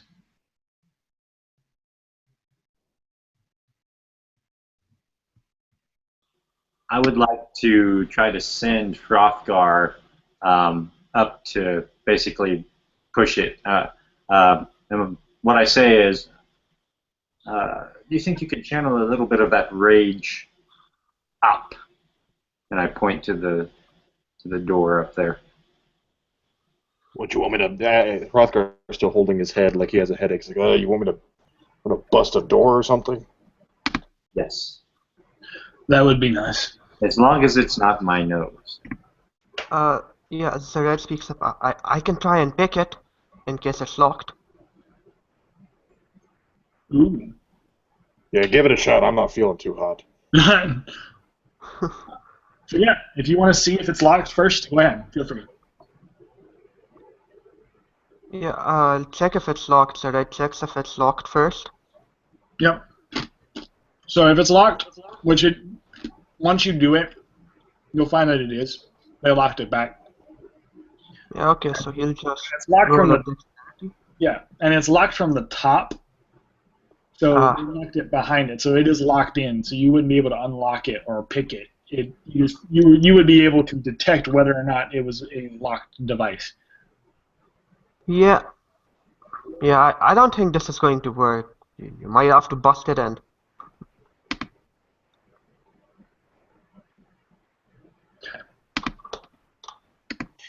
Okay, all right. Hold on. Just got busted. Okay, fine. So you just need to roll a strength check against the door, man. Just bust it open. Okay. I try to kick it down with an 18.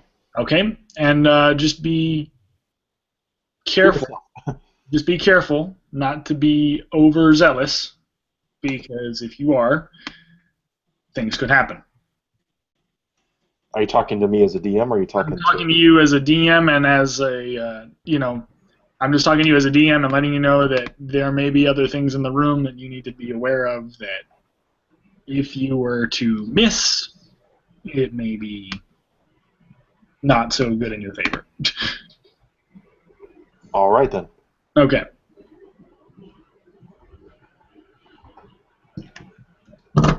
Oh, and did anybody else pick up the other notes in the room on the other side? I don't know if I heard that. I think that was just me. Looking over the notes? Okay. Yeah, I'm the only one kind of interested in that kind of stuff, I think, from what I can gather. Yeah. So red doesn't care much. Okay. So, as you're going to bust the door down, Hrothgar,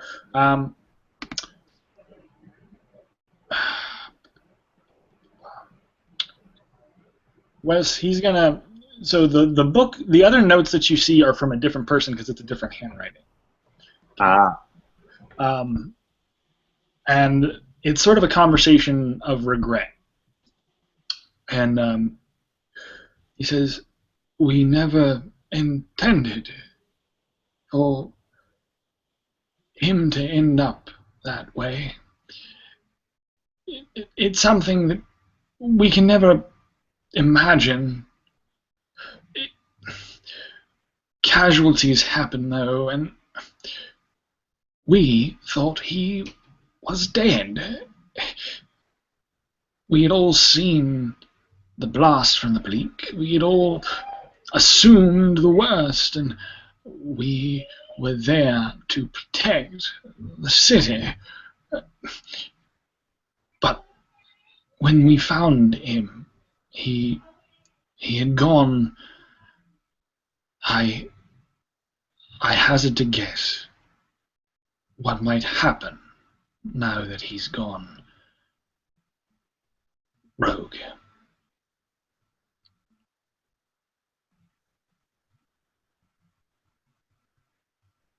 And it sort of cuts off there. Okay. Is that the only other tome there? That's the only other little notebook there. Yeah. So you have two notebooks in there. one from one person, and you can tell it's a different person due to the handwriting, but those are the only 2 tomes that you were able to gather. Okay. And can I make like just a straight up intelligence check to look around the room once more and see if there's anything that might help me physically, because I'm kind of hurting. Oh yeah, certainly. If you look around the room a little bit, go ahead, feel free. 21. Okay, cool. So if you look around the room a bit, you see that there are definitely some unused bandages. There are some unused potions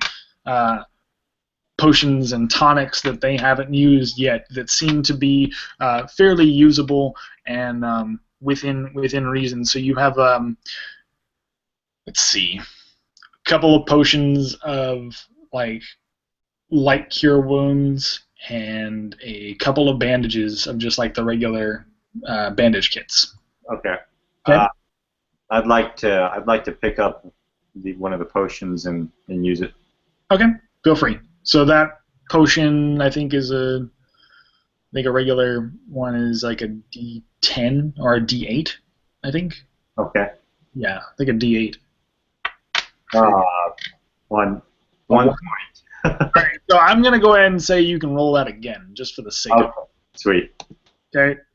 7. I like that better. 7. Okay, yeah. Alright. So, you guys are healing up a little bit, taking your time. Do you guys want to do any role play in here in terms of like RP in here before we move on to the next room? Or are we ready to move on? I think what Anthony would be doing is just kind of finishing up with the tomes and laying them back down, and then you would ask, Hassan, what's your character's name again? Zared. Say it again. Zared? Yeah. All right. Anthony would turn to Zared and say, "Did you hear anything up there?" Nothing. Not really. I just still have this feeling I had before. It's, I don't know, uneasiness. You want to roll me a listen check? Yeah. What would I roll for that? Yeah, just roll perception. Okay. I got a 16. 16. So Yeah.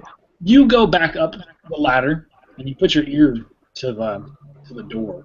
You can hear some footsteps of a couple of people shambling about back and forth. But other than that, they don't really seem to have taken notice to you guys downstairs. They know you're here because they locked it. However, they're not really caring that you're here. They're kind of prepping and preparing. You can hear they're kind of frantically moving things about and doing things like that. Okay, yeah, there's I hear someone up there. At least there's definitely people. If we were to bust in, I guess I think we can catch them unaware. I mean, they know we're here, but they sound busy. Are there any windows? In this room? Mm-hmm. There are. Let me take a look at the map that I made here.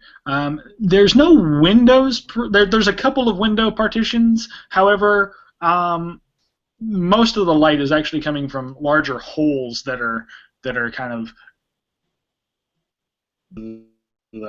where it's crumbled and decayed, and so most of the light that you're actually getting is from holes in the walls. Okay, and so is there a fairly large enough hole to fit someone like Glenn? Like Glenn, if you wanted to like move him through the hole and have him go up one. Yeah. Instead of going through the thing. Oh yeah, it's a big enough one for the body on there. Yeah, there's a big enough one on the. If you go down if you went to the right side of the room, there's a large hole that seems to have just fallen apart. And if you wanted to grab onto the ledge of the other room, you could basically get the ledge of the next floor up. You could grab onto the ledge of the next floor up and go up that way instead of going up the. Okay. I would like to. I don't know who's sneakier, but I guess my character would know. Is that Glenn? Glenn, are you kind of a sneaky bard, or is it not your thing? Well, He's not a very stealthy character. Oh, okay. So, Fangril, is that your name? Hassan, I'm sorry, I keep forgetting your name. Just type it out. That's Yeah. cool. Zared, thank you. Yes, sorry. All right, Zared. So Anthony says, Zared, why don't you go through that hole and take a look? Sure, just in case. You got anything invigorating? I'm a bit. Just in case. Don't feel that good. Glenn, help him out. All right, you want Glenn to kind of like hoist him up He the hole.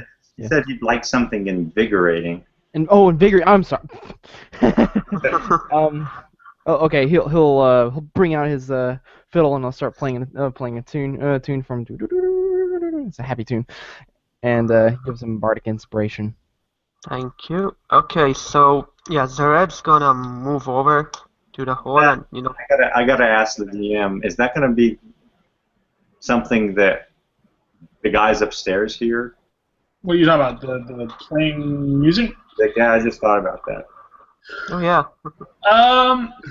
Or are they shuffling loud enough that they would? I will roll for it, and we shall find out. Okay, I'm gonna roll a perception check, and we shall find out if they are too busy to be bothered with the likes of you, or if they're gonna hear this. You're quite lucky. I rolled a 10, so there you go. The shuffling of their feet and what they are currently doing upstairs, if you play it softly enough, they would not be able to hear it over the sounds and what they're currently doing. Sweet. Okay. Yeah, so Zared is gonna head over to the hole and like poke his head out first, just take a look. Okay. See anything he can gather. So you see a couple of the same masked gentlemen carrying bodies back and forth, some alive, some dead. But the live ones, you can see that they're like the live ones are struggling and they're crying and they're trying to get away, and then they sacrifice them in front of the edge of this other side of the room. They're sacrificing them and then they're throwing them off the edge into the water. It sounds like you can hear the splashes of the water, and you can hear the ones that are just the dead bodies. You can see that they're like throwing them over into the water too.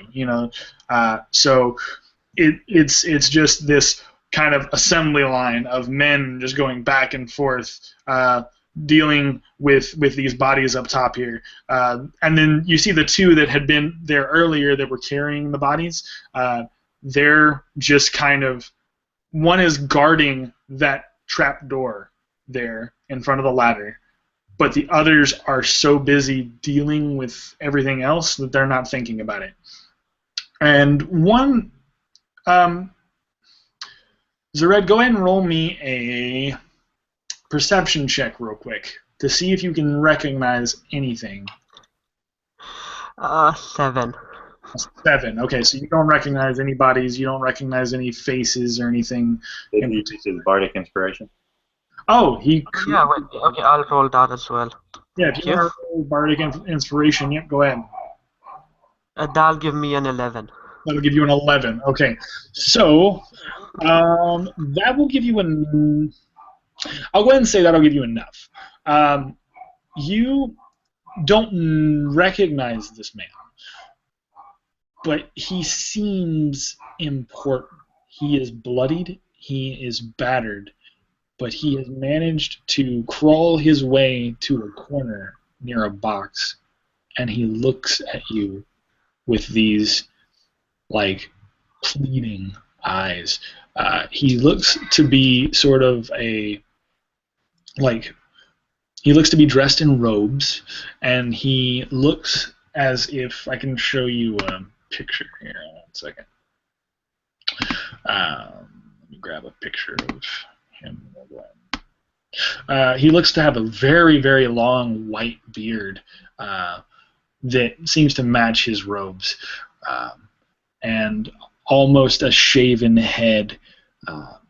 He said, He looks at you. He says, but you can see that he's missing some fingers on one of his hands, and he looks incredibly weak, as if he's been sitting here and waiting for weeks.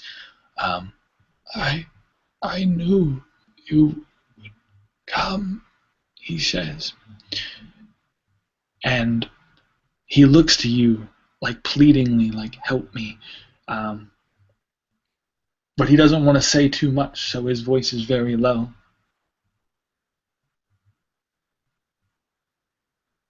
Anything I can make out still? As far as what? In terms of the room, or? No, in terms of what he might be saying, just the gist of it. Just you can make out that, like, he's upstairs. He's preparing something, but please, you must hurry. He's been working at it for weeks. If he continues, I can only imagine that Ulte Borgne will be the end of us.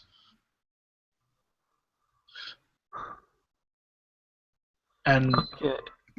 he goes quite quiet as he waits to see what you will do. Yeah, so, Zared looks back at him and just holds up his hand and nods. Okay. And he's gonna, head back to the party and shows up, and he's gonna relay everything he's learned so far. So Behrman looks to you. What did you find up there? Did you find... Well, sorry, yeah? Did you find her? My wife, did you find No, her? there was this old man. He's missing most of his fingers, but yeah. He said we have to hurry. Oh no. Oh no. What if is they've it? got him, that's Olmec. Anthony. Oh, sorry. Oh no, that's Olmec. Olmec Ormuse. Oh, I'd reckon. If you mean an old man, how long was the beard? How long?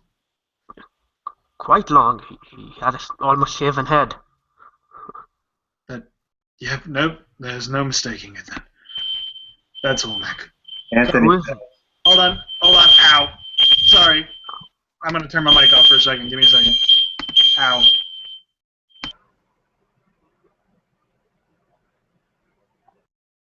What was that? That sounded like a fire alarm. Fire alarm. Uh-oh, is his house on fire? Yeah, no, my house is on fire, guys. Hold on just a sec. I'll be right back. This game has caused so much commotion that my house... First water, then fire. What's next, man? We're basically killing each other, right? And then there's fire, and then now we're gonna be flooded. Everything's gonna happen. This game. Don't forget about the ambulance. Lightning. You turn on the news and you just see like all this like chaos and like warfare. It's just in the mystery of has invaded the Pacific Northwest. Oh yeah, no, it's great, man. Okay, so with that, yes, he goes, Olmec Ormuse. I could recognize that beard forever. But Threat. I just, what is he? What are they? Does he look okay? What are they doing to him? He looked very weak. He's starting to panic. Hey, calm down. Yes, we can get to him, but yeah, the door has a guard, so we'll have to find another way. All right. Well, Is there anything you can you know about? Like, anything at all? Like, come on, you have to know something. Here's what I Okay. know. Olmec was a part of an old faction I used to be a part of. He's a part of the Arms of the Savior. And he takes his arm, and being covered in tattoos, he holds up one of his wrists, and you can see what looks like tentacles sort of tracing down his arm. The Arms of the Savior is a group of us who hold everything that's sacred to be born. Every year, we're rotated. Every year, there are 8 of us that watch over the entirety of Ulte. Now, Olmec is special because he's the Lightkeeper. He never moves, so there are only 7 of us who ever get rotated out. If they've got Olmec, most likely that means, oh God, most likely that means that he's going for the rest of them. You didn't see any other bodies up there? Any other living ones? There was a pool. They were dumping bodies, but alive and dead in there. I don't know what to say. Well, what? You have to get up. The best way to do it. Go ahead. Yeah, what? How? What's the best way? I have an idea. How about this? Some of you can, sneak around, get inside the top. Hrothgar and I will take the trapdoor. Surprise the guard, catch him off guard, and then we'll go from there. But the biggest part is if you see anybody living, make sure you drag them away quickly. Get them down. Get them away from here. Yeah, okay. I can do that. And just looks at everyone else, get their opinion, their weight in on this. You have my sword. And my fist.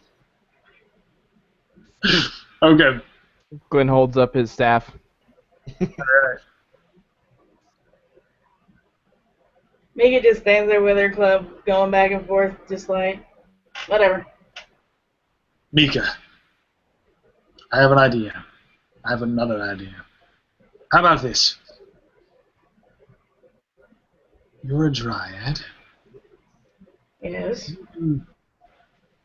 You can feel plants, right? I'm assuming. I don't know how it works. I can speak to plants. All right. And Well, there's got to be a root. There's got to be a root system somewhere on this island. If you can find a way, maybe we can make a ladder system so that they don't have to worry about falling off. If you can make a ladder for them, it might help. At least for the ones going outside. The worst thing is if they go outside and they fall off, then they'll just join the bodies down there. I don't want any of that. We don't need casualties today.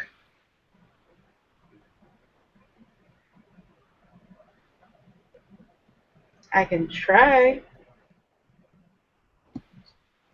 Okay, you said this building's like decrepit and old and stuff like that, so I'm guessing there's plants and stuff actually growing in here. Right, so there's plants and vines and everything growing on the inside of the. You see like moss. You also see the spore-like funguses that were in that whole. that are in the room that you're in right now too. There's vines that are like interlocking into the stone. It's a very old building. I will try to touch the vines that are on the outside of the wall Okay. and try to communicate with them, but they have to share a language with me. Okay. And you speak Druidic, right? Or I do speak Druidic, Sylvan, Elvish, and Common. okay. So I would say that the Druidic would probably work in this case. Either that or the Sylvan. Yeah. Because I have that ability from being a dryad, not from being a druid. Right, okay. But yeah, you should be able to do that. I'm going to turn my camera off too, just to make sure that I don't overheat things.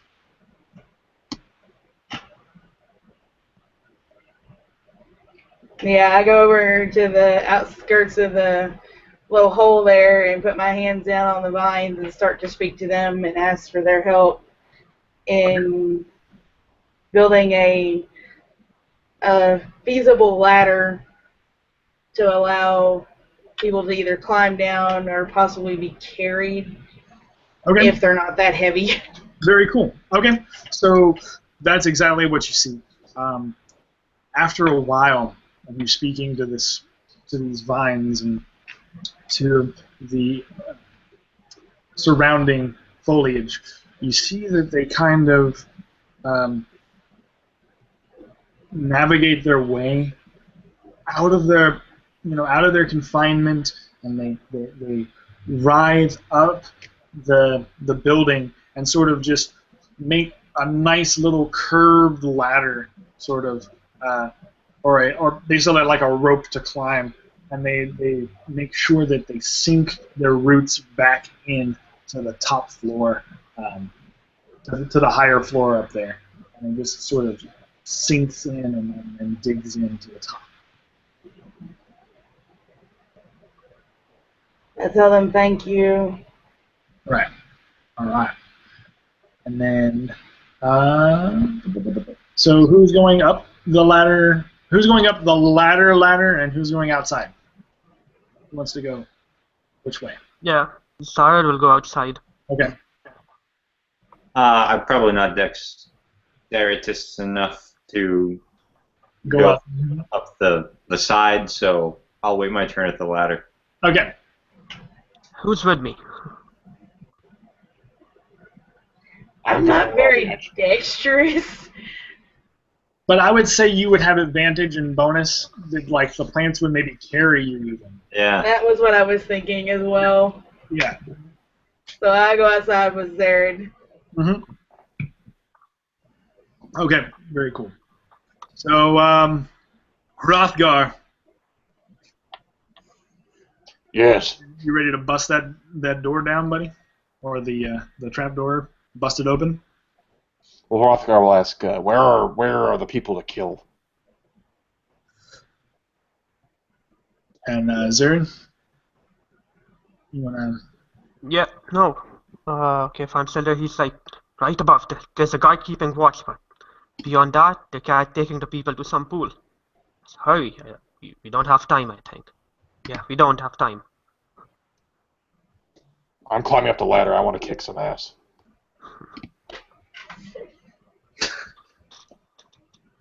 Nice. Okay.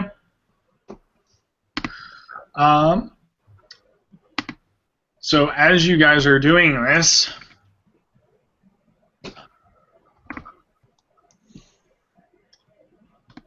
you guys make your way up. Now, how Is this the quiet? very top?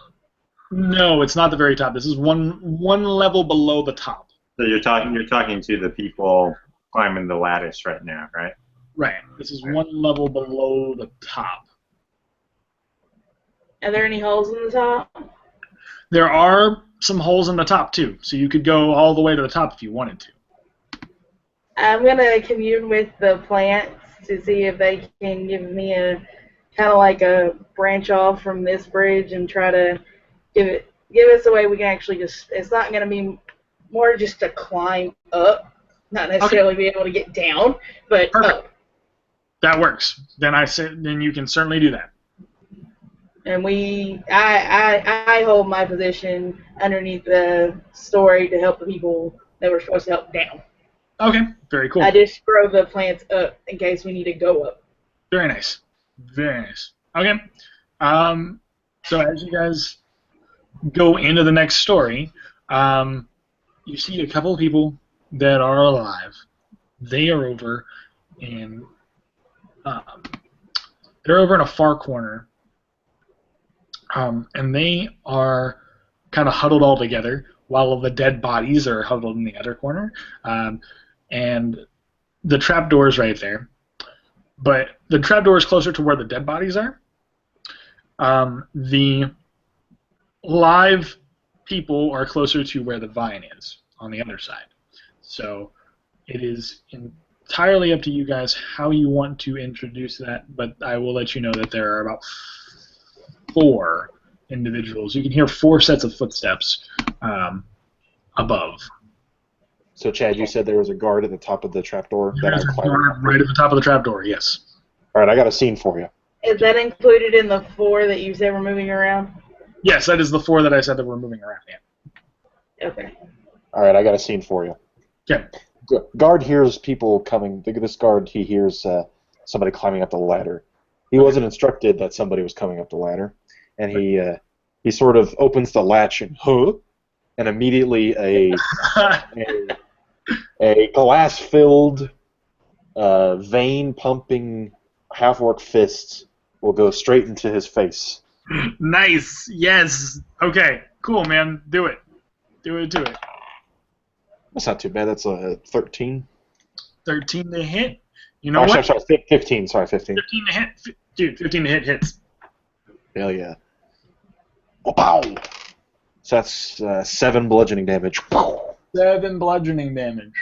Would he get like some kind of piercing damage too because he has glass in his hand? You know what? No, I will say that is totally feasible. So you wreck this dude. Like, you come up with that surprise uppercut so hard that it wails into his jaw and just glass shards just rip off, and he just flies backwards, knocking the helmet, like the face mask that they all wear, knocking the helmet back, and you can see that it's an undead dwarf. It's one of those undead dwarves. But he seems to be more alive than dead. So it's almost as if he was reanimated and given like full life back. Cool. Do you think is he incapacitated? You knocked him back to death. You knocked him back to death, but I mean, you can see that the skin looked better than like what a normal zombie would. There's if you looked at his face, he looks like a normal dwarf. There's very little decay going on there. Okay. So I just knocked him back to death, and I'm going to jump out of the latch onto the platform. And there's like blood splatters, everything, just... And I'm just going to scream as loud as I possibly can. Like, it almost looks like I'm about to shit myself. I'm so, like... All right, dude. Okay, so he's gone. He's out of here.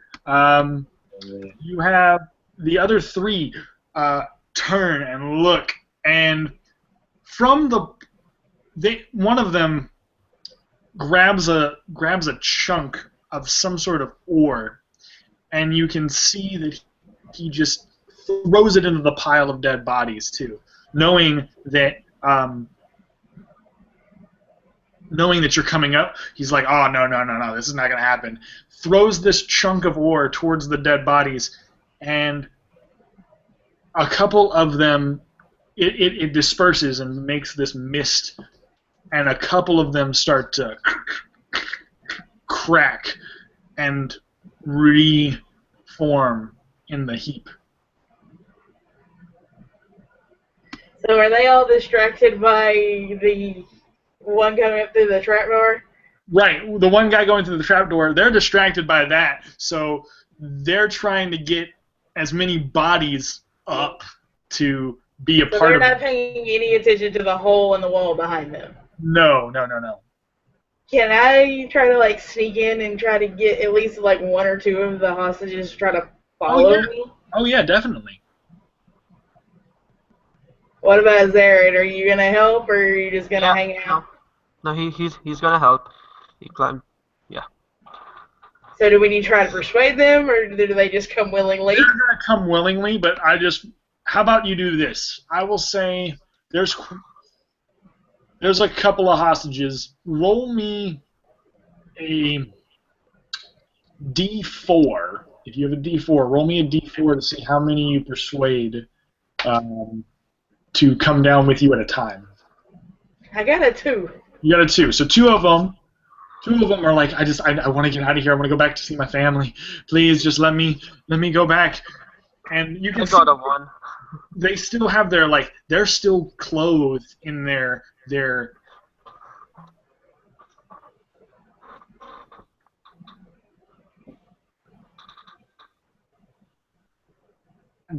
just wrecked in terms.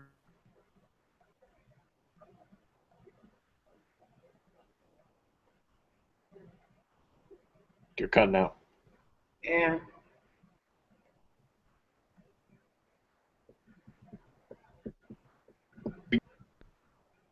Did I break again? Yeah. Okay, sorry. I'm not even noticing that when that happens sometimes. Okay. So, what do we all want to do? Well, we were trying to get hostages out. You said you were talking about their clothes or whatever, and Yeah, you can cut out. Oh yeah, you can get 2 of them. Yeah, So gonna I help can as get many. 2, and he can get 1. You can get 1, yeah. So you got 3. You got 3 out. How many more are there?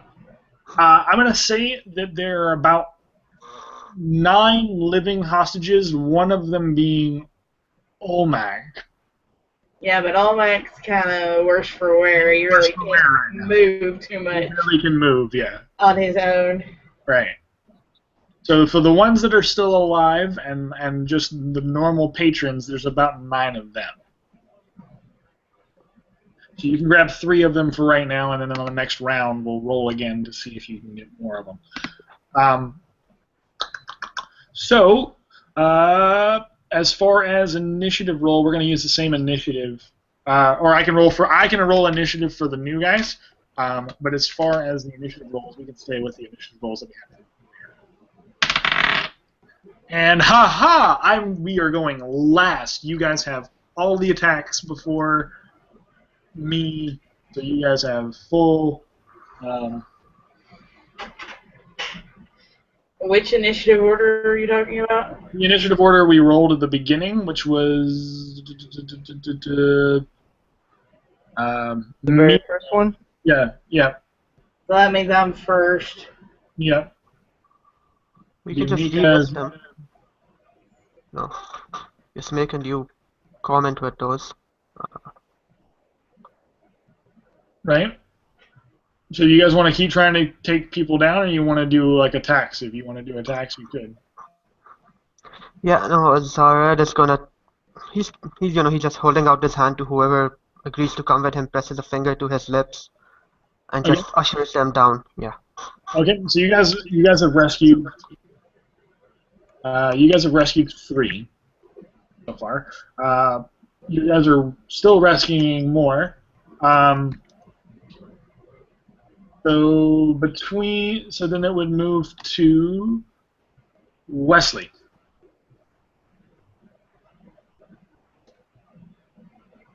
So I'm at the bottom of the ladder, right? Yeah, so it would be your turn though, in terms of initiative order, in terms of attack. Right. Can I, if I might, or say I'm halfway up the ladder, is there anyone like directly over the hole? That would be the only one that would have been in the direct line of the hole would have been Hrothgar, and I believe he jumped out of the hole onto the main floor, so you are clear to go. Okay.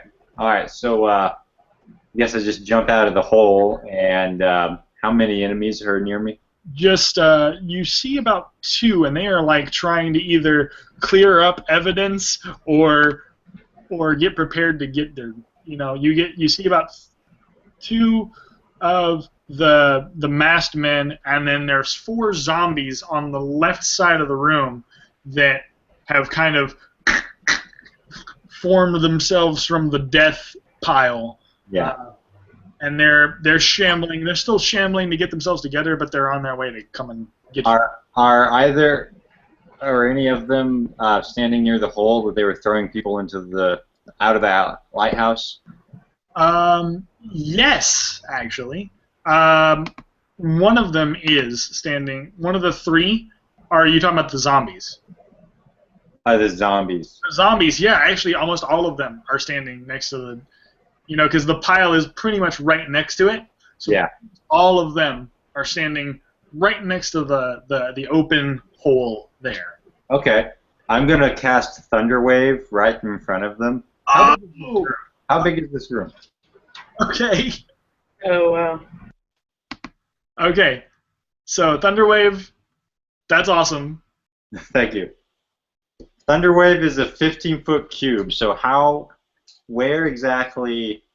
15-foot cube. It's a fairly big... You would need to get really... In order to not hit everybody, you would need to get up and go into the room and get not so close that they could hit you, but aim your... You would need to get close to the hole. Right, and because it's centered on myself. Yeah. So I'd have to get within like 7 or 8 feet of them. Right, so let me take a look at the map so I can kind of give you a better description of what's going on here. I just want to make sure that 7 or 8 feet behind me there isn't anyone who's going to get hurt. No, you were... Clear? Yeah, if you move up, if you move up 20 feet in, right? So this is like honestly, you guys, this is a huge lighthouse, so it's like a 60 by 60, square. So, if you move up like 20 feet, if you moved up from the trap door, just go straight 20 feet, you'd be right at the hole. Pretty much, you'd be within 10 feet of the hole, so you could easily do it without hurting someone. Okay, sweet. So I'm just gonna run up to them. Okay. And get close enough to where this is gonna work, and I just kind of clap my hands together. Nice. Okay. Cool. And the runes just light up on my armor, and they're gonna have to make a. Oh crap! I didn't figure my spell save. Is that intelligence plus proficiency? So depending on what class you are, This is a wizard. Technically. You're a wizard, so yeah, it would be intelligence. If it was like a bard or some other, I think it's charisma. Right. So intelligence plus proficiency is the DC? I think that's the DC, yeah. Okay, I'll just go with you on that because I don't know. So eight plus that plus the proficiency bonus. 8 plus intelligence modifier plus intelligence modifier. Okay. All right. So that would be 13. 19? Yep. So all of them have to make a what is that? A Constitution saving throw. Make a Constitution saving throw if they fail. Okay. Yeah, and if they fail, they get pushed 10 feet away from me, which is off the side of the lighthouse. Okay. So I'm gonna roll for these, even though I know there's no way they're making 19. I just want to make sure that none of them survive. 1, 2, 3. Oh, one of them does. One of them does make the net. He makes the save? He makes the save. Okay.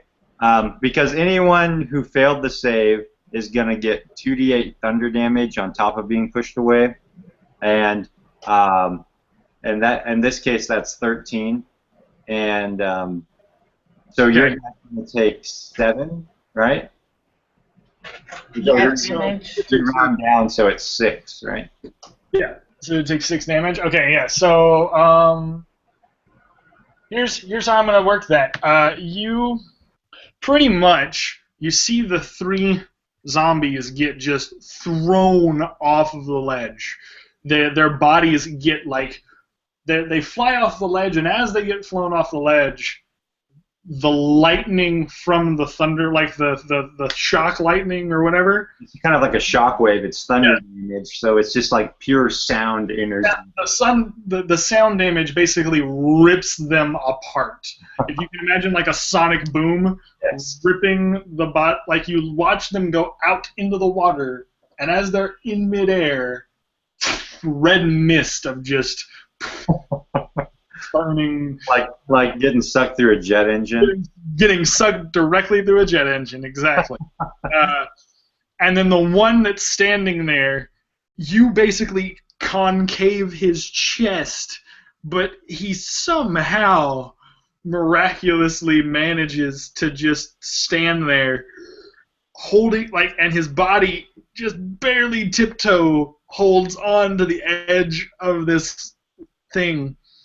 And he's undead, so he doesn't think. He's just pissed now.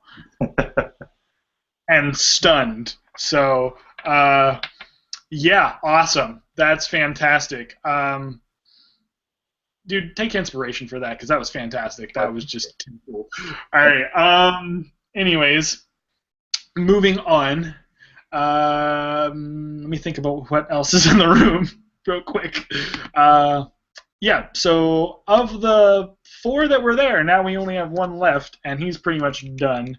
And then the other 3 are still out and about. The other 3 workers are still out and about. So, yeah, so who's next?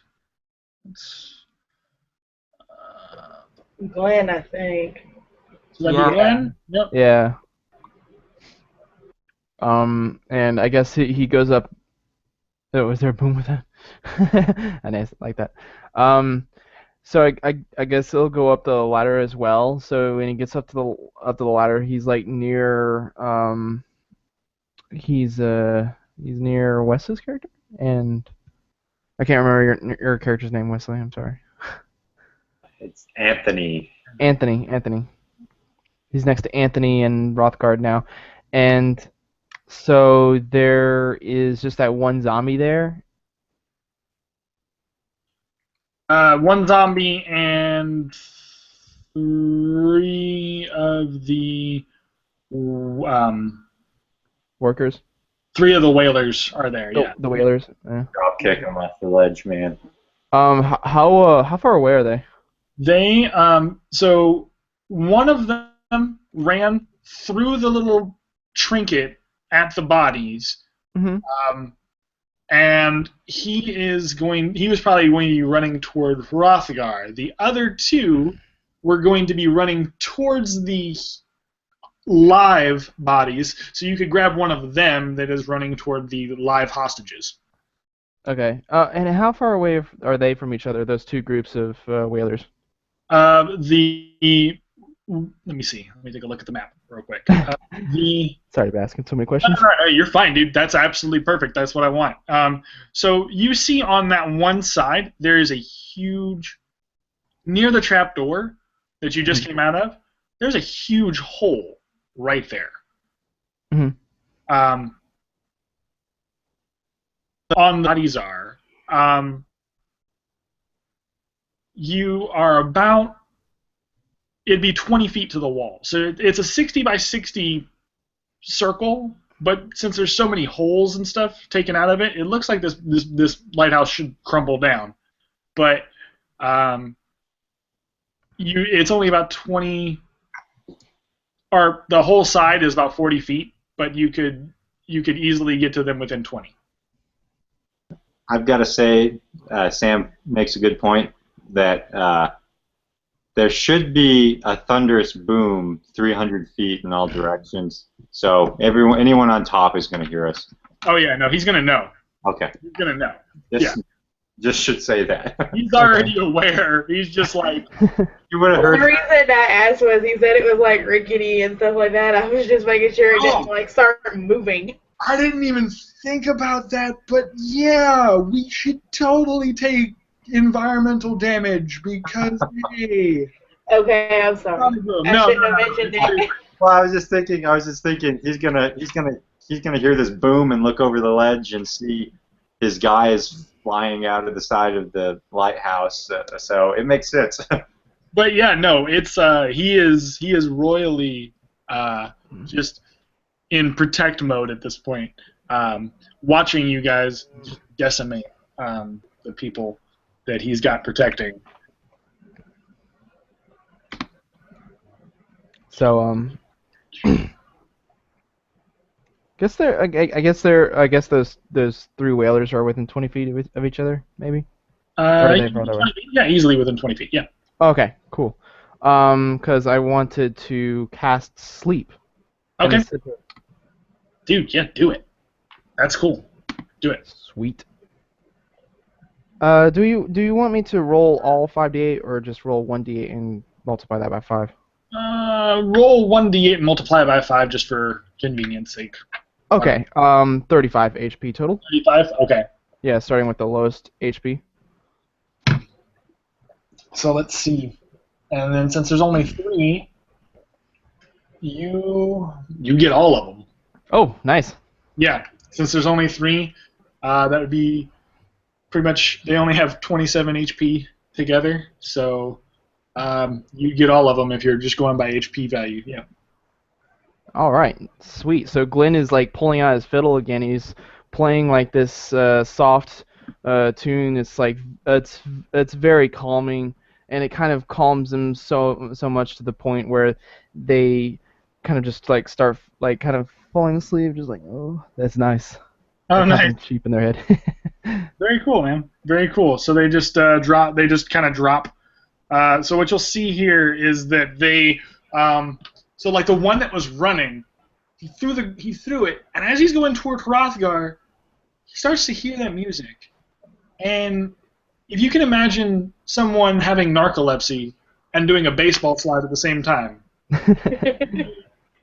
he sort of looks over to you making that noise, and if you could see his face, it'd be like this smile underneath the mask as he just sort of smashes and slides forward toward Hrothgar's feet.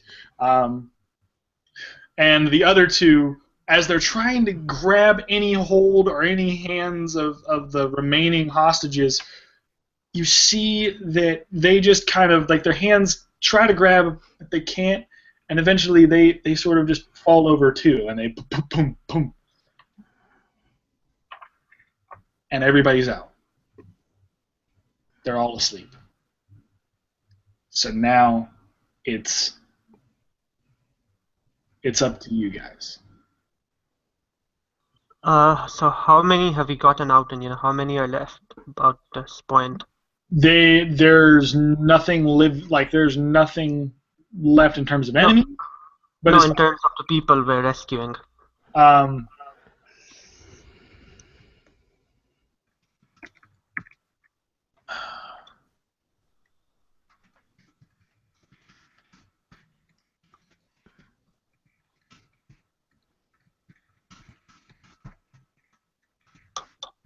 Oh, hold on one second. Okay. Anyways, as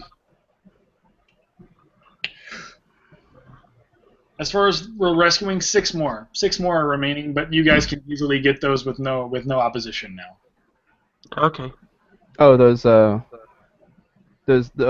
whalers, they were undead as well?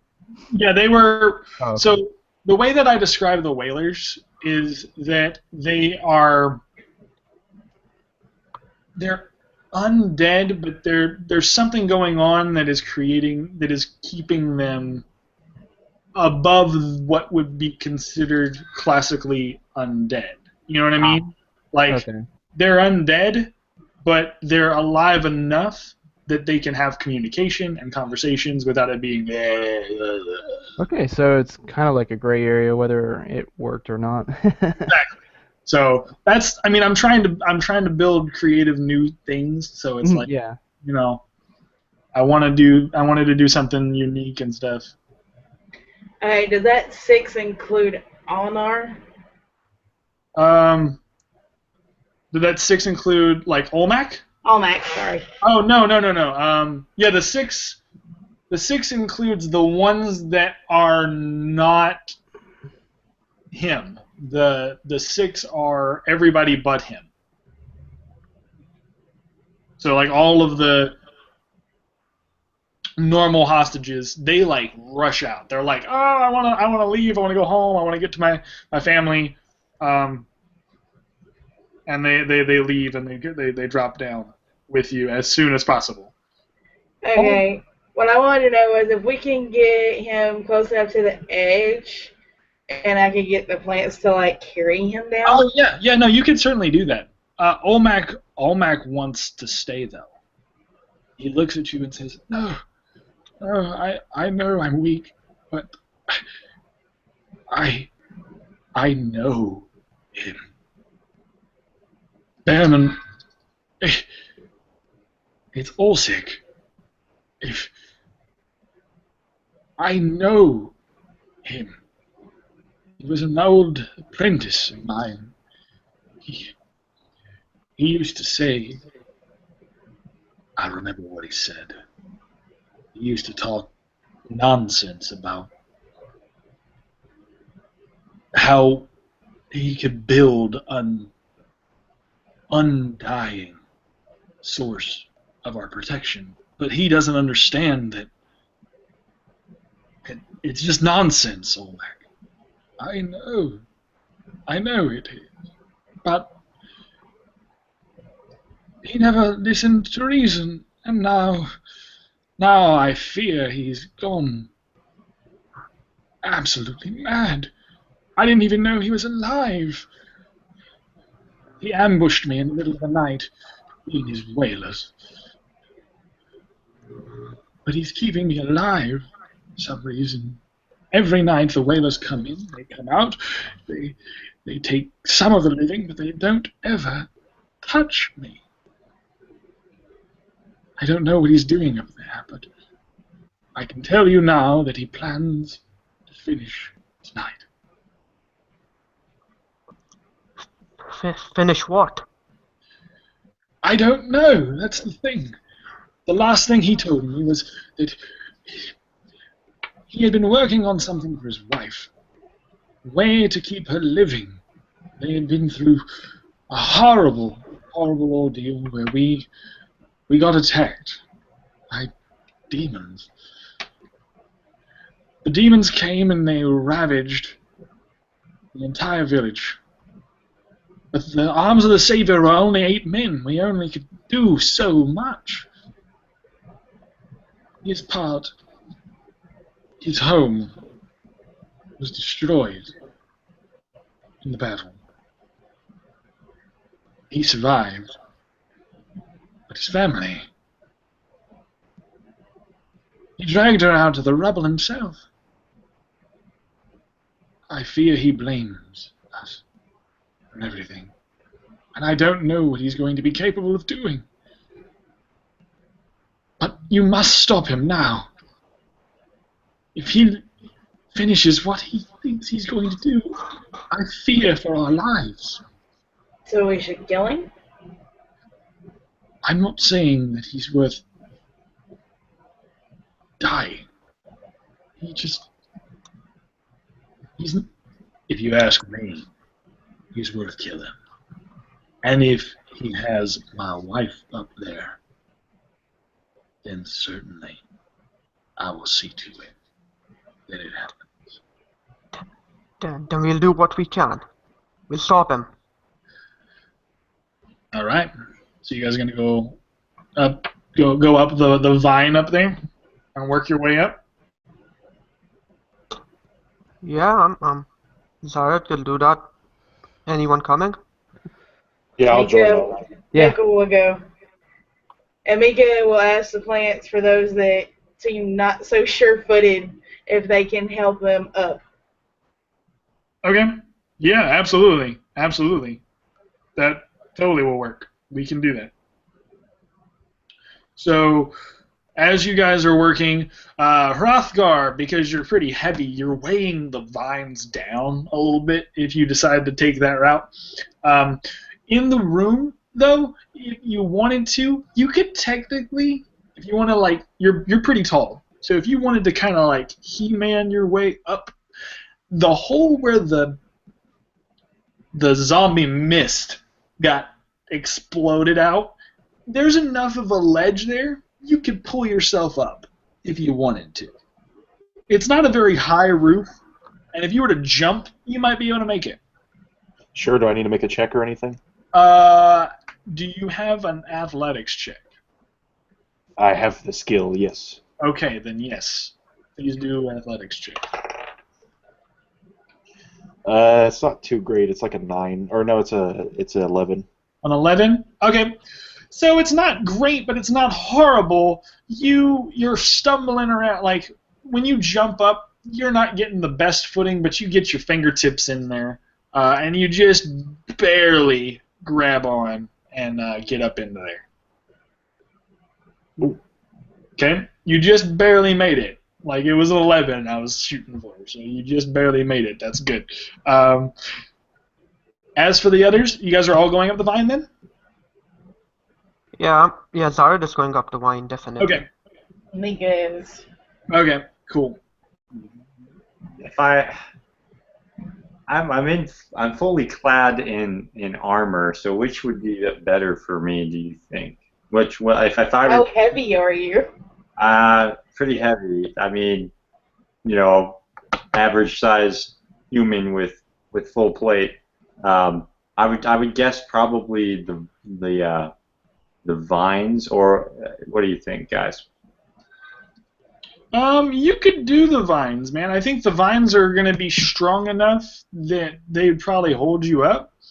As long as Mika has made them, as long as Mika can kind of keep that connection and concentration to it, I don't see a problem to that.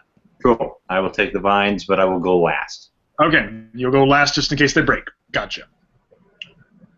And I believe Glenn would go as well up the vines. Are you going with? Oh yes, yes. Okay, so all of you guys are going up the vines. Hrothgar's the only one going up the side of the wall, because hey, wrestler. Is that the opposite side? That's on the opposite side, yeah. Okay. So if there's like just one person up there, he's probably gonna look over to the side where he hears the most ruckus.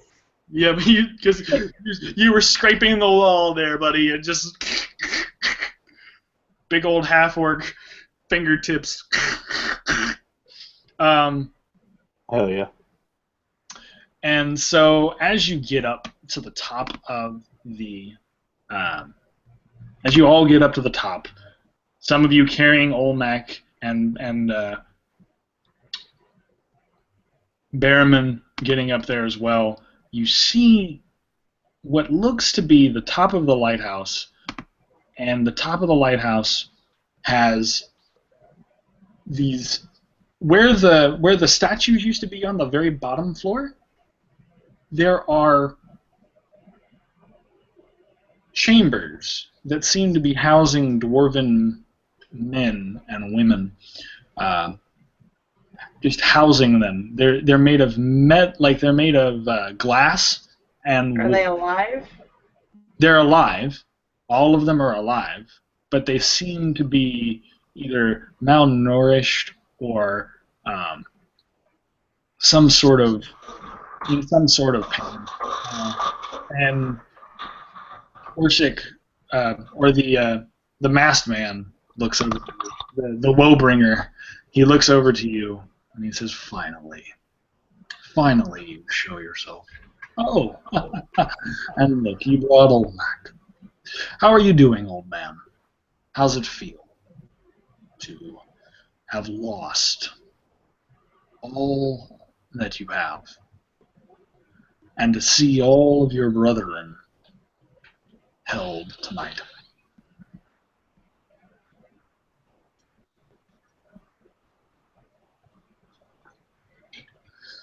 I don't... What are you doing? Well, I told you. I told you long ago, Olmec, that this world isn't safe with people like you.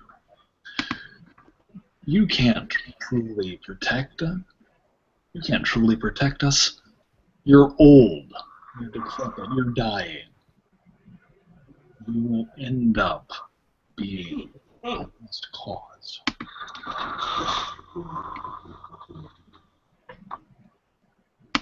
Oh yeah, Hassan, if you need to take a minute, that's fine.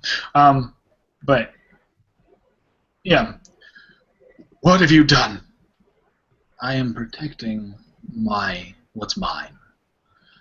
Today, and you can see that he's kind of huddled himself over an altar that is in front of a from the hole that you crawled up there, Hrothgar. You can see that he's placed himself in front of an altar that is in front of pretty much the entire top of the lighthouse has a giant gash in the top where he seems to have just, if you were to look down, there would be nothing but just bodies and bones and all this kind of stuff. So, but around it, all of these little pillars are around the lighthouse, and the lighthouse is still rotating with the light in it. You know, it's still moving the flame in the middle around. But he says, "Look what you've done. I didn't want to have to turn my hand, but you refused me." Would Hrothgar would he see this character and recognize him? Because you said he's kind of behind him. Yeah, you would see him behind him, but you would recognize the voice. You would recognize the voice immediately from the voice that you heard in the carnival. I'm going to make a sneak attack. Oh, you want to make a sneak attack? Oh, dude, awesome. Okay, cool. So here's what we will do. I'm not going to ask you guys to roll for initiative. We've already done that. But if you want to do a roll for a sneak attack, dude, feel free to do it. He's just going to be like, I'm doing this for her. I'm doing this for myself. You made me into this. And you can see on him, underneath the mask part, there is a decaying, rotting part of his face where it goes all the way down his neck, and the part of his beard is completely, the part where it's decayed is completely gone. He has one piece of his beard, so he used to have a two-pronged beard. One piece still looks fairly nice. The other piece is completely decayed and gone, and his eye looks super gaunt underneath the mask and everything. It's pretty decrepit. Do I need to make a stealth check? You need to make a stealth check as Olmec and Bearman are going to try to distract. As Olmec and Bearman are going to try and distract him for you. We never knew that you would do this. Before he tries to attack it, I'm going to try to use Fey Charm on it. Oh, okay, you can do that. It needs to make a DC save of 14. Okay. And what does Fey Charm do? Fey Charm, the creature regards me as a trusted friend. Okay. To be heated and protected. Although the target isn't under my control, it takes my requests and actions in the most favorable way it can. Ooh. However, each time I or one of my allies does anything harmful to it, it can repeat that saving throw. Okay, very cool. I'm pretty sure he can see me. I'm standing with the rest of them. That sounds awesome, though. What does he need to make? What save does he need to make? DC 14 or higher. Okay. It's a wisdom save, but it just says a DC 14. All right. DC 14 or higher. Okay, I will roll for it and find out if he makes it. Fey Charm. Okay, so he makes it. He rolled a nat 20. Yeah, I don't distract him. Okay. I rolled a 15 stealth A 15 stealth. Let me see if he would be able to perceive you enough. Let me find out what that is.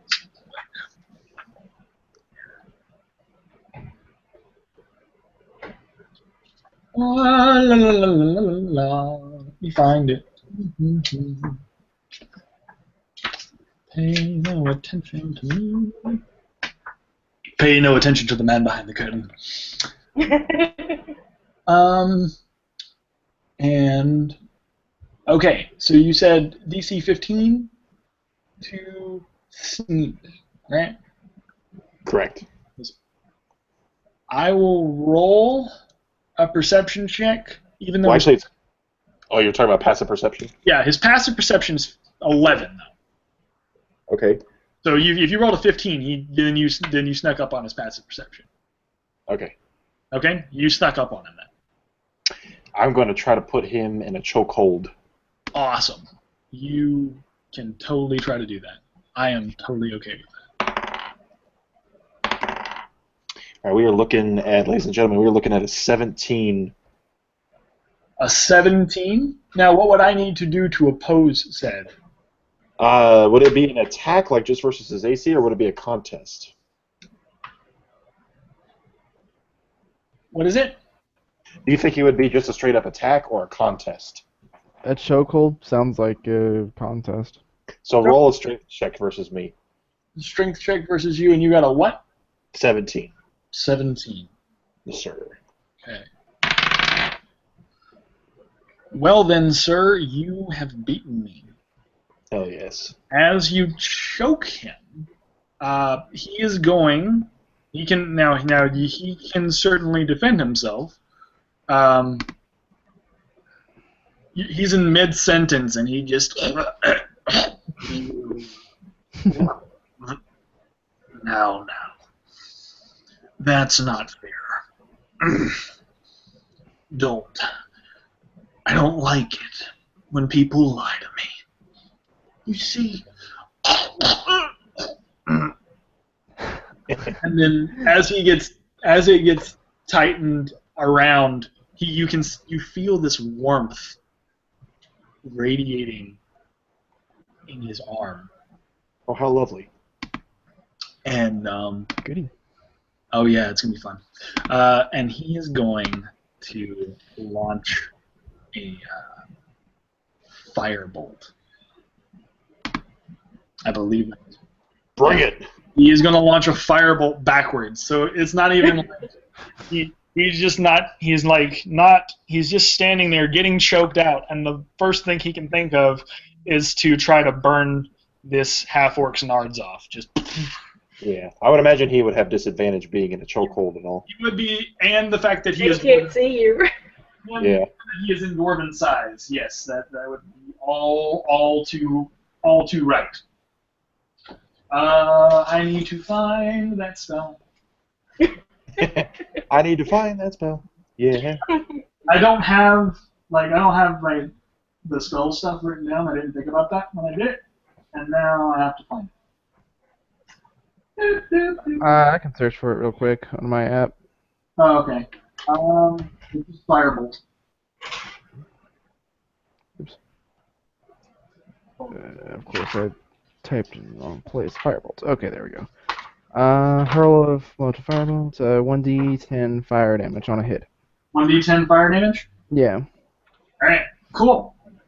So he is going to just launch back and try to fire this at you. What is your DC at? My Or DC what is for your what? AC? What is your AC at?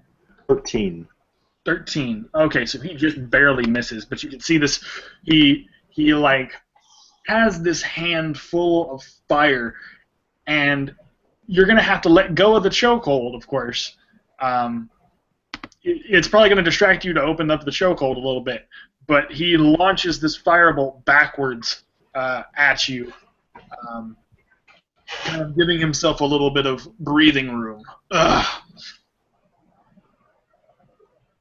And he misses, but do you manage to hold on to him, or? I don't know. Should I make a strength or save, or should we make another strength contest, or? Yeah, let's say that. Let's say that. I'll do another strength contest with you. I'm probably not going to win, but we'll find out. Yeah, you're not. Did you get that 20? 22. Oh, Not that 20, but 22. No, I got an 8.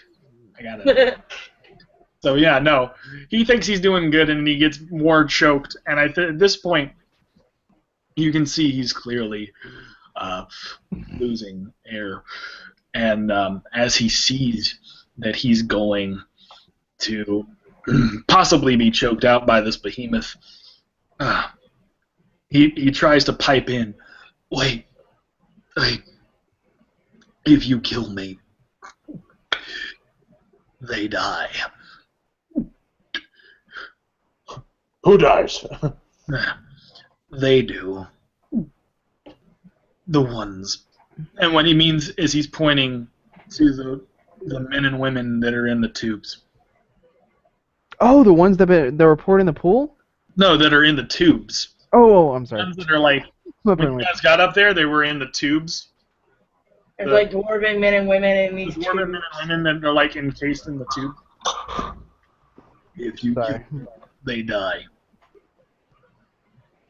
I'm gonna make a quick will save. If I succeed, I will try to maybe subdue him. If I fail, I'm just gonna try to kill him. So here we go. Okay. That's gonna be a 7. Oh God. Okay. So I guess I ring him. You're going to attack towards him then. Like at this point, you're trying to choke him out. I want you to do an actual attack roll to see how much damage he's taking per choke. Like, cause you're choking him, but are you killing him?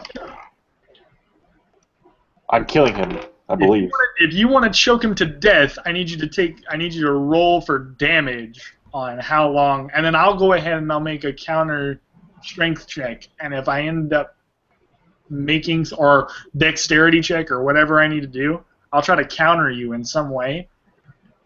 I have a question. Yeah, what's up?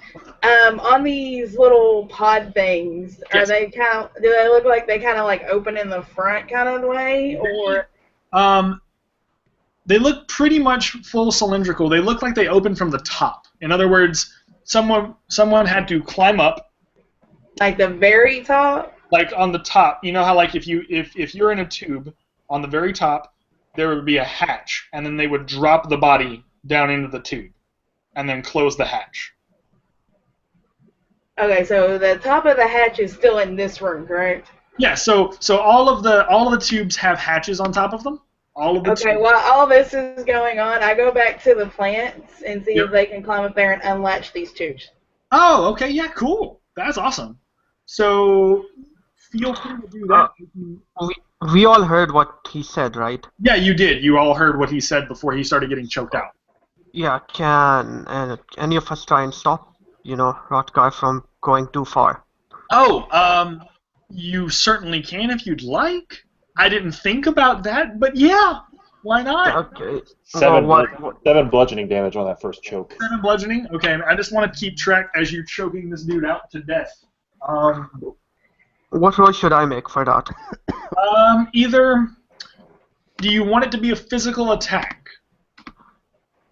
Again, More like trying to Trying to talk him get his down? attention back down. Yeah, talk him back down. more like a persuasion check or some sort of like,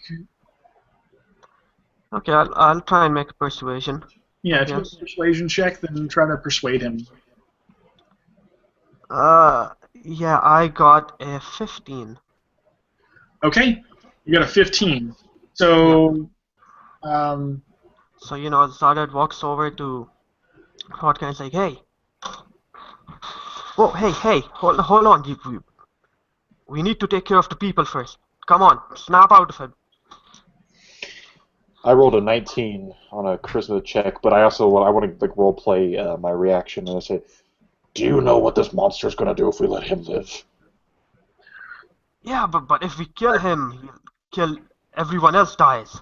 I say, Hrothgar's right. You take care of the folks. we will take care of this lich. I'm trying to protect us. Don't you understand? Shut your mouth. Like the rest of With that, I say I understand completely, and I'm gonna hurl a chromatic orb into his mouth. Oh, jeez. Oh, jeez. Whoa. So, he's in a chokehold, so I would assume I can just walk up and do it, right? Yeah, since he is, you know what? Wow. What does a chromatic orb do? Just makes him shut up? It's basically a 4-inch diameter sphere of energy, and I can pick whatever kind of He's energy. gonna blow his head up. And it's 3d8 of that energy. So I'm gonna try that. So this is going to be acid damage. Oh my god. So So how are my plants doing getting the pods open? Here's what I will say. Just roll me out of a 1d8. Roll me a 1d8, and then see how many they manage to get per round. Okay. Okay. all right. So that's I got an 8. You got an 8. Nice. Oh my god. Okay. and so that's 15 acid damage inside his mouth. So I don't know if that would like double because it's inside him, but I can imagine it spilling out of the hole in his face and stuff. So 15. Hold on. I want to make sure that I'm following here. 15 acid damage, and you successfully opened all the hatches for all of the rest of the arms of the Savior that were locked away. That is correct. What it sounds like. What up? Nice. What up? That's how the Copper Jackals roll. But yeah, Literally. that's fantastic, guys. You just he is spewing and spitting acid, and as he can barely talk at this point, and Bearman's like, dude, I didn't expect y'all to do that. Like, he's actually a little bit scared of you at this point. He was like, you guys are kids. You guys are whatever. He's like, I want to kill him, but Jesus Christ, what the hell? Does he have my wife here? Where is she? And you look around the tubes, and the one place you see next to one of the tubes, there is actually a tube, but it's a coffin. It's not like the rest of the tubes. It's like a coffin. Because it's lined on the inside. And inside that there is a woman, and she is decayed. Like, just, you can see that. But next to it is also another one. And the woman, it's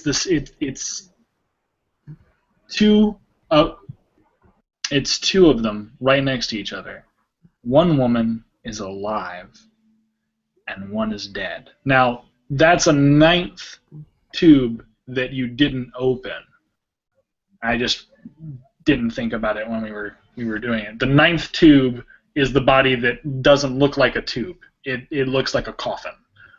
The tube you opened has his wife in it. Okay? One of the tubes you opened has his wife. But they look almost identical in terms of the tubes.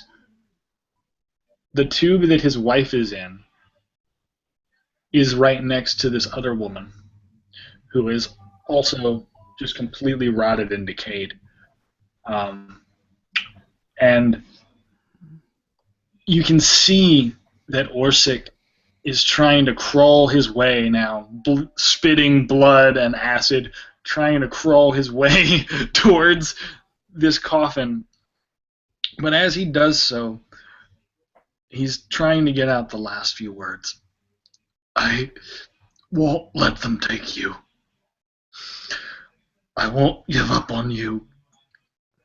And I will protect you with everything I have. My dear. I'm sorry. Oh, no. Is this his dying breath? No, this isn't his dying breath. He's not dead. He's just so like taken aback, like, oh my god, I just had a dude choke me out, and I just had acid basically shoved down my throat. As you do. Cool. Is it like coming up to my turn? Yeah, dude. Feel free. Okay, cool. Cause I wanna come up to him and kind of like use my like play a funny tune and kind of like I wanna cast Tasha's hideous laughter on him to make him laugh Oh no. Oh god. uncontrollably. You guys are just wrecking him. Acid. He's gonna swallow some acid, laughing. The spell save DC is 15. He must make a Wisdom saving throw. What is it? Wisdom saving throw? Yeah, Wisdom. Okay. Just DC of what? 15. 15. Okay. Okay.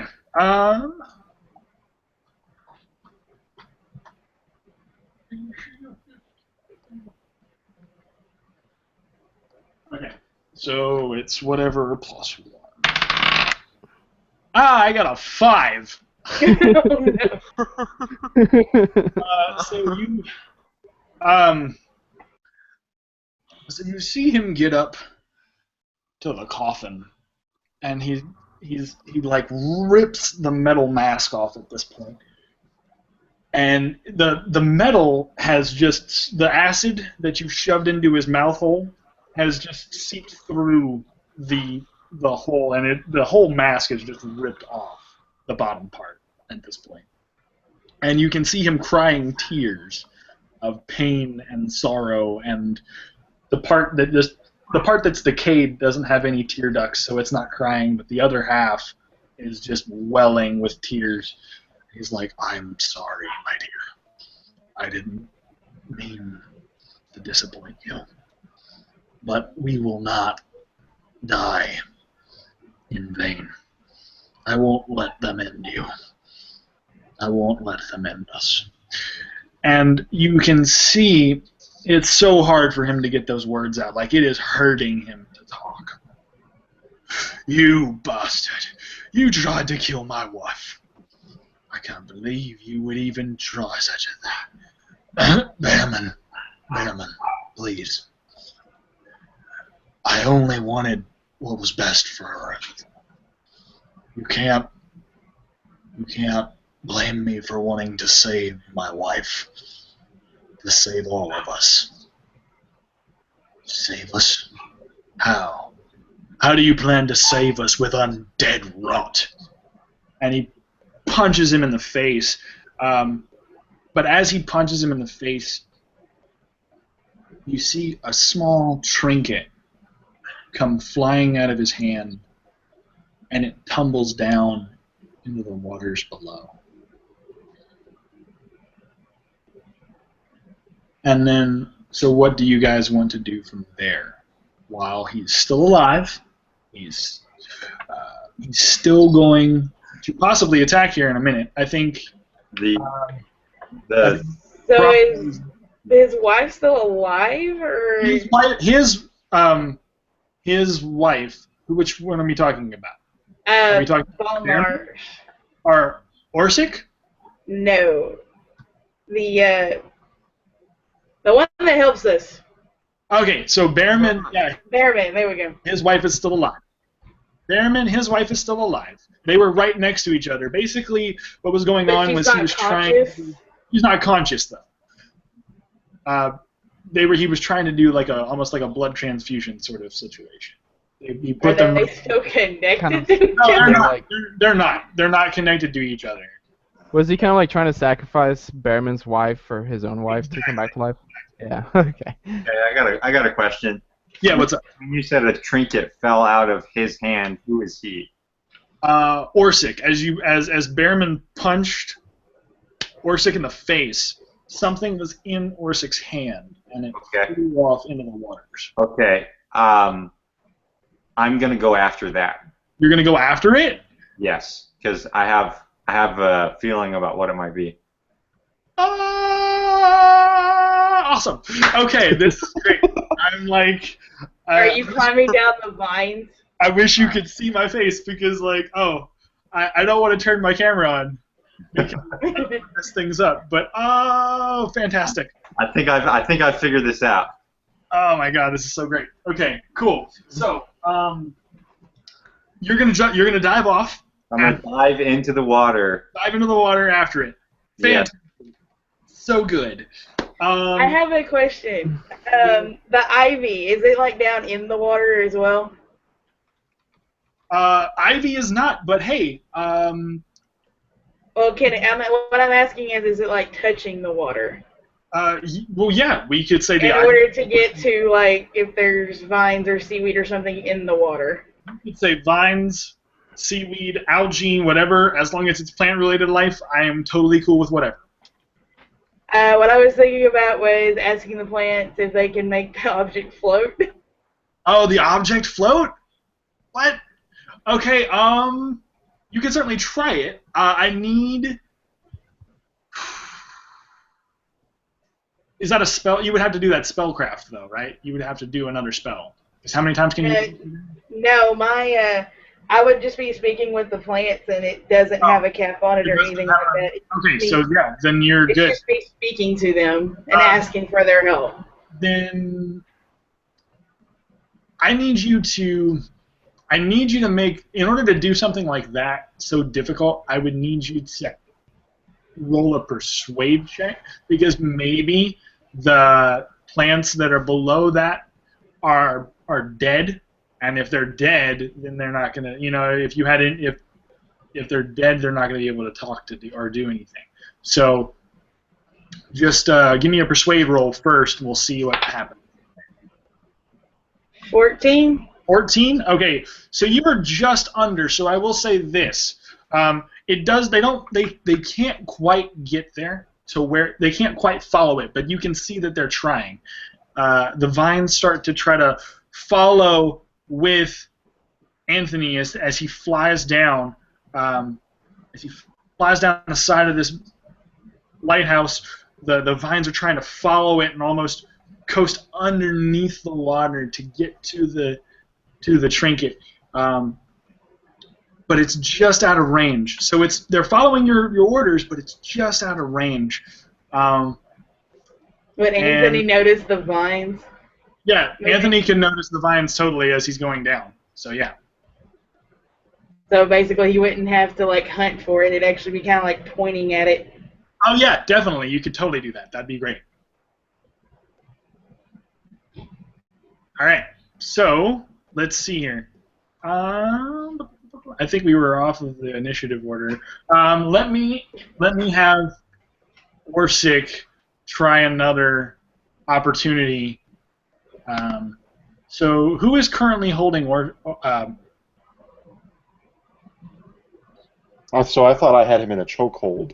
You did. And I was about to take a bonus action. But then the acid went in his mouth, and he choked and like convulsed everywhere. So I imagined you let him go for a bit, and he like started to crawl away. Because I think the reason I said that is because I thought Xander rolled like a 15 on persuade check, right? And did you roll a 19 or? Yes. Okay, you did. Okay, I didn't hear that. That's why I thought he rolled high enough to beat that. So you're fine. If you want to continue going towards him, I'm just going to say that those things happened. But if you want to go and follow up on that, there, Cody, go ahead. And the Tasha's laughter on and the Tasha's laughter. Yeah, so you can hear as he was saying those words earlier, he was breaking up in laughter, and it was just acid just pouring down his mouth. Just, I can't help myself. Help! I want to help her so much. You don't understand. I'm trying to help everyone. It'll be better in the long run. I swear. If you cast Tasha's Hideous Laughter, they can't move from the area, can they? No, they can't. They're just laying on the ground laughing. He's in a basically fetal position, and he can't move. So he actually didn't get to his wife. Well, he got. Oh. Yeah, they do become incapacitated. You're right. Yeah, I totally forgot about that. So he didn't Yeah. even get a chance to really touch towards her, but he like said his final words towards her, and like, yeah, you guys have. He's not dead yet, but man, he's getting so there. Here's what I'd like to. Well, I guess. Oh yeah, go ahead, Cody. Go ahead. You're fine. I guess this is all kind of weird because all this stuff has happened, so I don't want to like come all the way back to. Oh no, you're fine. Do what you got to do, man. I mean, I didn't mean to derail anything. I just missed that whole. Well, because what I wanted to do was a bit graphic. If he's too busy laughing and choking, you can just pick him back up and put him in your chokehold. Yeah. I had a better idea. Okay. I would like to rip his mask off. Okay. And I would like to use it to try to decapitate him. Oh God. Wow. Cody, man, that is the most morbid and yet most awesome thing I have ever heard anyone ask. It fits his character, though. That is so fantastic. Roll with advantage, sir, to see if you end up just ripping this dude asunder.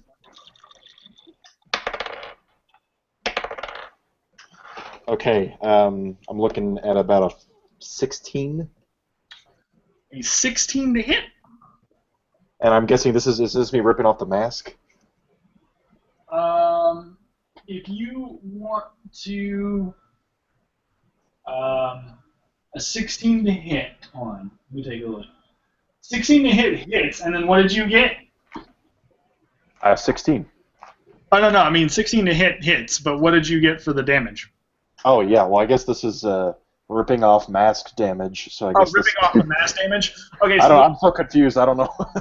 Okay, so the ripping off of the mask, I'm gonna say that's not much. That's like maybe. We'll say that's maybe. Probably a free action. I mean, he's just choking. Yeah. And rolling around. So we'll say that's maybe 5 damage, right? So I'll do 5 damage towards it. The ripping of the flesh off the mask. Yeah. What do I see when I rip his mask off? When you rip his mask off, man, essentially you see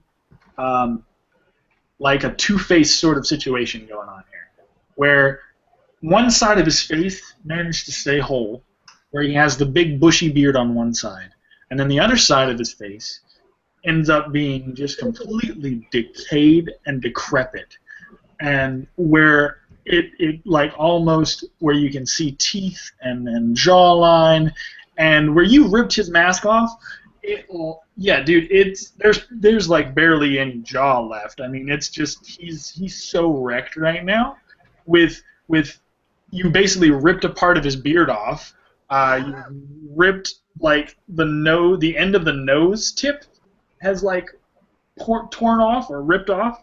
Nice. And then like you can see that his eye is a completely different color from the other one. So there's a like clear, opaque one, and then another that is like purple and red. Very nice. Okay, so he's just like at this point looking at you like, God, I want to beg for forgiveness and mercy, but he's not gonna go out. He's not gonna go out quietly. So if you came in, he's gagging, he's gasping for breath, but I'm gonna go ahead and I'm gonna try my hand at a spell here. He's gonna try to defend himself as much as he can. He's gonna cast. Oh well, you know what? I don't think I have any real other offensive spells except for magic missile. So I'm gonna go ahead and he's going to. Could he cast magic missile even though he's incapacitated? I mean, he's basically incapacitated, but he's still got enough health that I'm gonna say he's. Do you have him in a chokehold, Cody? Or how are you holding him right now? Yeah, I had him in a chokehold. I ripped off the mask. I guess I can't really see it. I guess there's more that the players could see it. But I'm gonna try to use that to try to like. To decapitate. Yeah. Okay. So go ahead and try to make the attack roll, and then I'm gonna do a counter roll against you, and if I get if I get higher, my attack will go first. Kind of like a pawn shot first sort of situation. They're both going to try to attack each other at the same time. If I roll higher on my attack than you do, then I'll go first. Alrighty. Okay?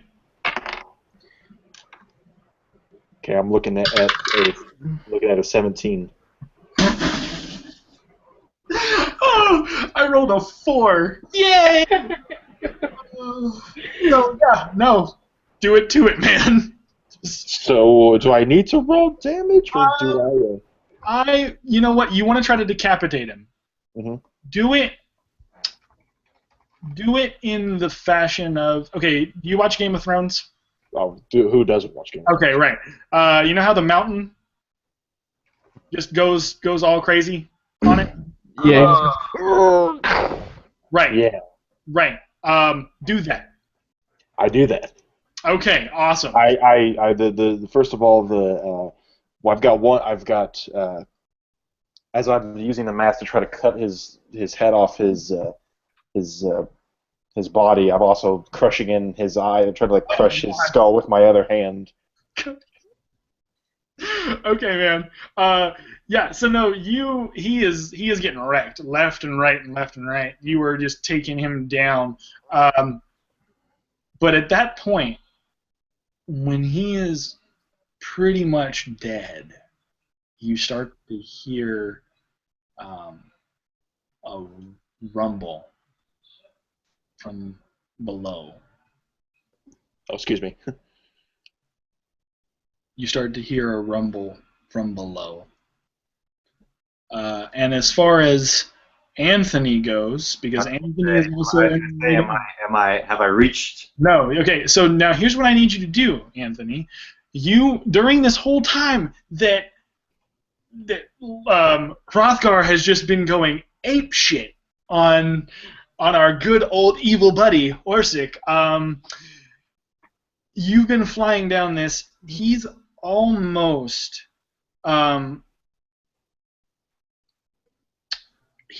You're almost at the water. You hit the water, and boom. When you hit the water, you see that the little orb, like the little whatever trinket he dropped in there, you can kind of see it because the vines are pointing you toward it. It's black, and it's tar-like, but you can kind of see it from the light of the lighthouse coming shimmering down on the water. Sweet.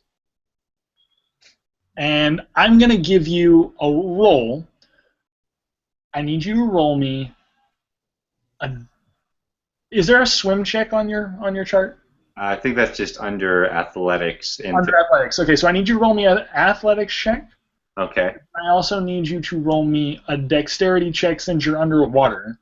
I want to make sure that both of them, if they're high enough, I will say you're able to catch it before something happens. Okay. Okay. So the swim check or the athletics check is okay. I don't have athletics, so it's just strength. But do I have advantage since I'm trying to get there quicker and the vines? Yeah, I'll say you have advantage. That's fine, man. Go ahead. Okay, sweet. All right. So, is this to pull myself along the vines to it? Yeah, you can say that. Yeah, do that. Okay, sweet. That's actually a strength of 10. Okay. So, but is gravity on my side? Gravity is kind of on your side, but the trinket... The vines kind of pull him down as well because they're still trying to reach for it. Right. So the vines are trying to carry you down, but the trinket's just too small. Right? It's just out of your reach. All right. So, but I can see it clearly, right? Yeah, clearly. So if you want to try to grab for it, which is why I said you could do the dexterity roll, if you want to try to grab for it, you can. Okay. I don't know if you're going to be in range enough to grab it, but you can certainly try for it. I'm actually going to just try to hit it with an Eldritch Blast. Oh! Okay. Reach out my arm and hit it with this force damage. Okay. So, what is the AC of this? It is a tiny little trinket. It probably does not have... you don't necessarily know. Okay. I can tell you that... I'll give it an AC of. It's a very small trinket, so it's Okay. gonna be So high. I'm gonna roll, and you tell me. It'll be like I'm gonna say it's gonna be like you're gonna need to hit a 15 or higher. Okay.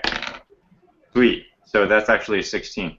16. Okay, so And that's let me roll for damage. I mean, hit it.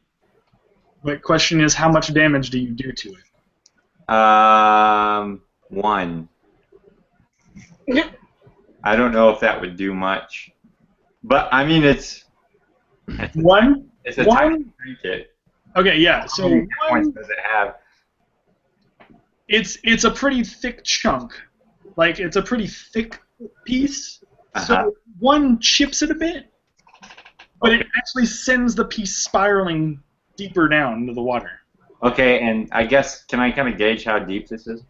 So it's gone pretty deep. It starts to get to the point where you're now in risk of like, oh God, I'm gonna actually need to have the vines pull me back up now. Like I'm too deep. Where where the water gets from like light color to really dark. I'm almost into blackness kind of stuff. That's where you're getting to where it's harder for you to breathe now. And, Okay. Okay. So you need to start coming back up, and with that, you can see just before you're getting pulled back up, the trinket cracks, and a mist goes over the darkness below. And the final thing that all of you that are above see, and the last thing that you see, is these tendrils rising from below, and they whip out of the water, and they wrap themselves around. They try to wrap around you, Anthony, but they take one arm and wrap around the entire lighthouse. And that is where I will leave you guys. The tendrils look almost decayed, but they look gross, like made out of rotten flesh and rotten material. They wrap around this lighthouse and they start to crunch it and break it. And that is where we will leave the session, guys. Yeah, I gotta leave on a cliffhanger, man. I gotta leave on a cliffhanger. It's just that enticing. Wow. But I knew that fight was too easy. yeah, no, that fight was too easy, guys. Man, if I could have gotten this phylactery, it would have been over. Oh yeah, no, you've been done. That'd been great. Oh man, but I'm okay. I'm gonna go ahead and guys, thank you so much for playing. Thank you guys so much for hanging in with me during the end of BrigadeCon. I know it's been a little longer than we were hoping to run, but like I said, last few minutes, please go and donate to BrigadeCon.org. Be a part of that wonderful charity. It's fantastic. Guys, this has been a blast. I've enjoyed everything. So I'm going to go ahead and drop the broadcast, but you guys are more than welcome. I'd love to hear some feedback from you guys. Yeah. Yeah, okay. Sure.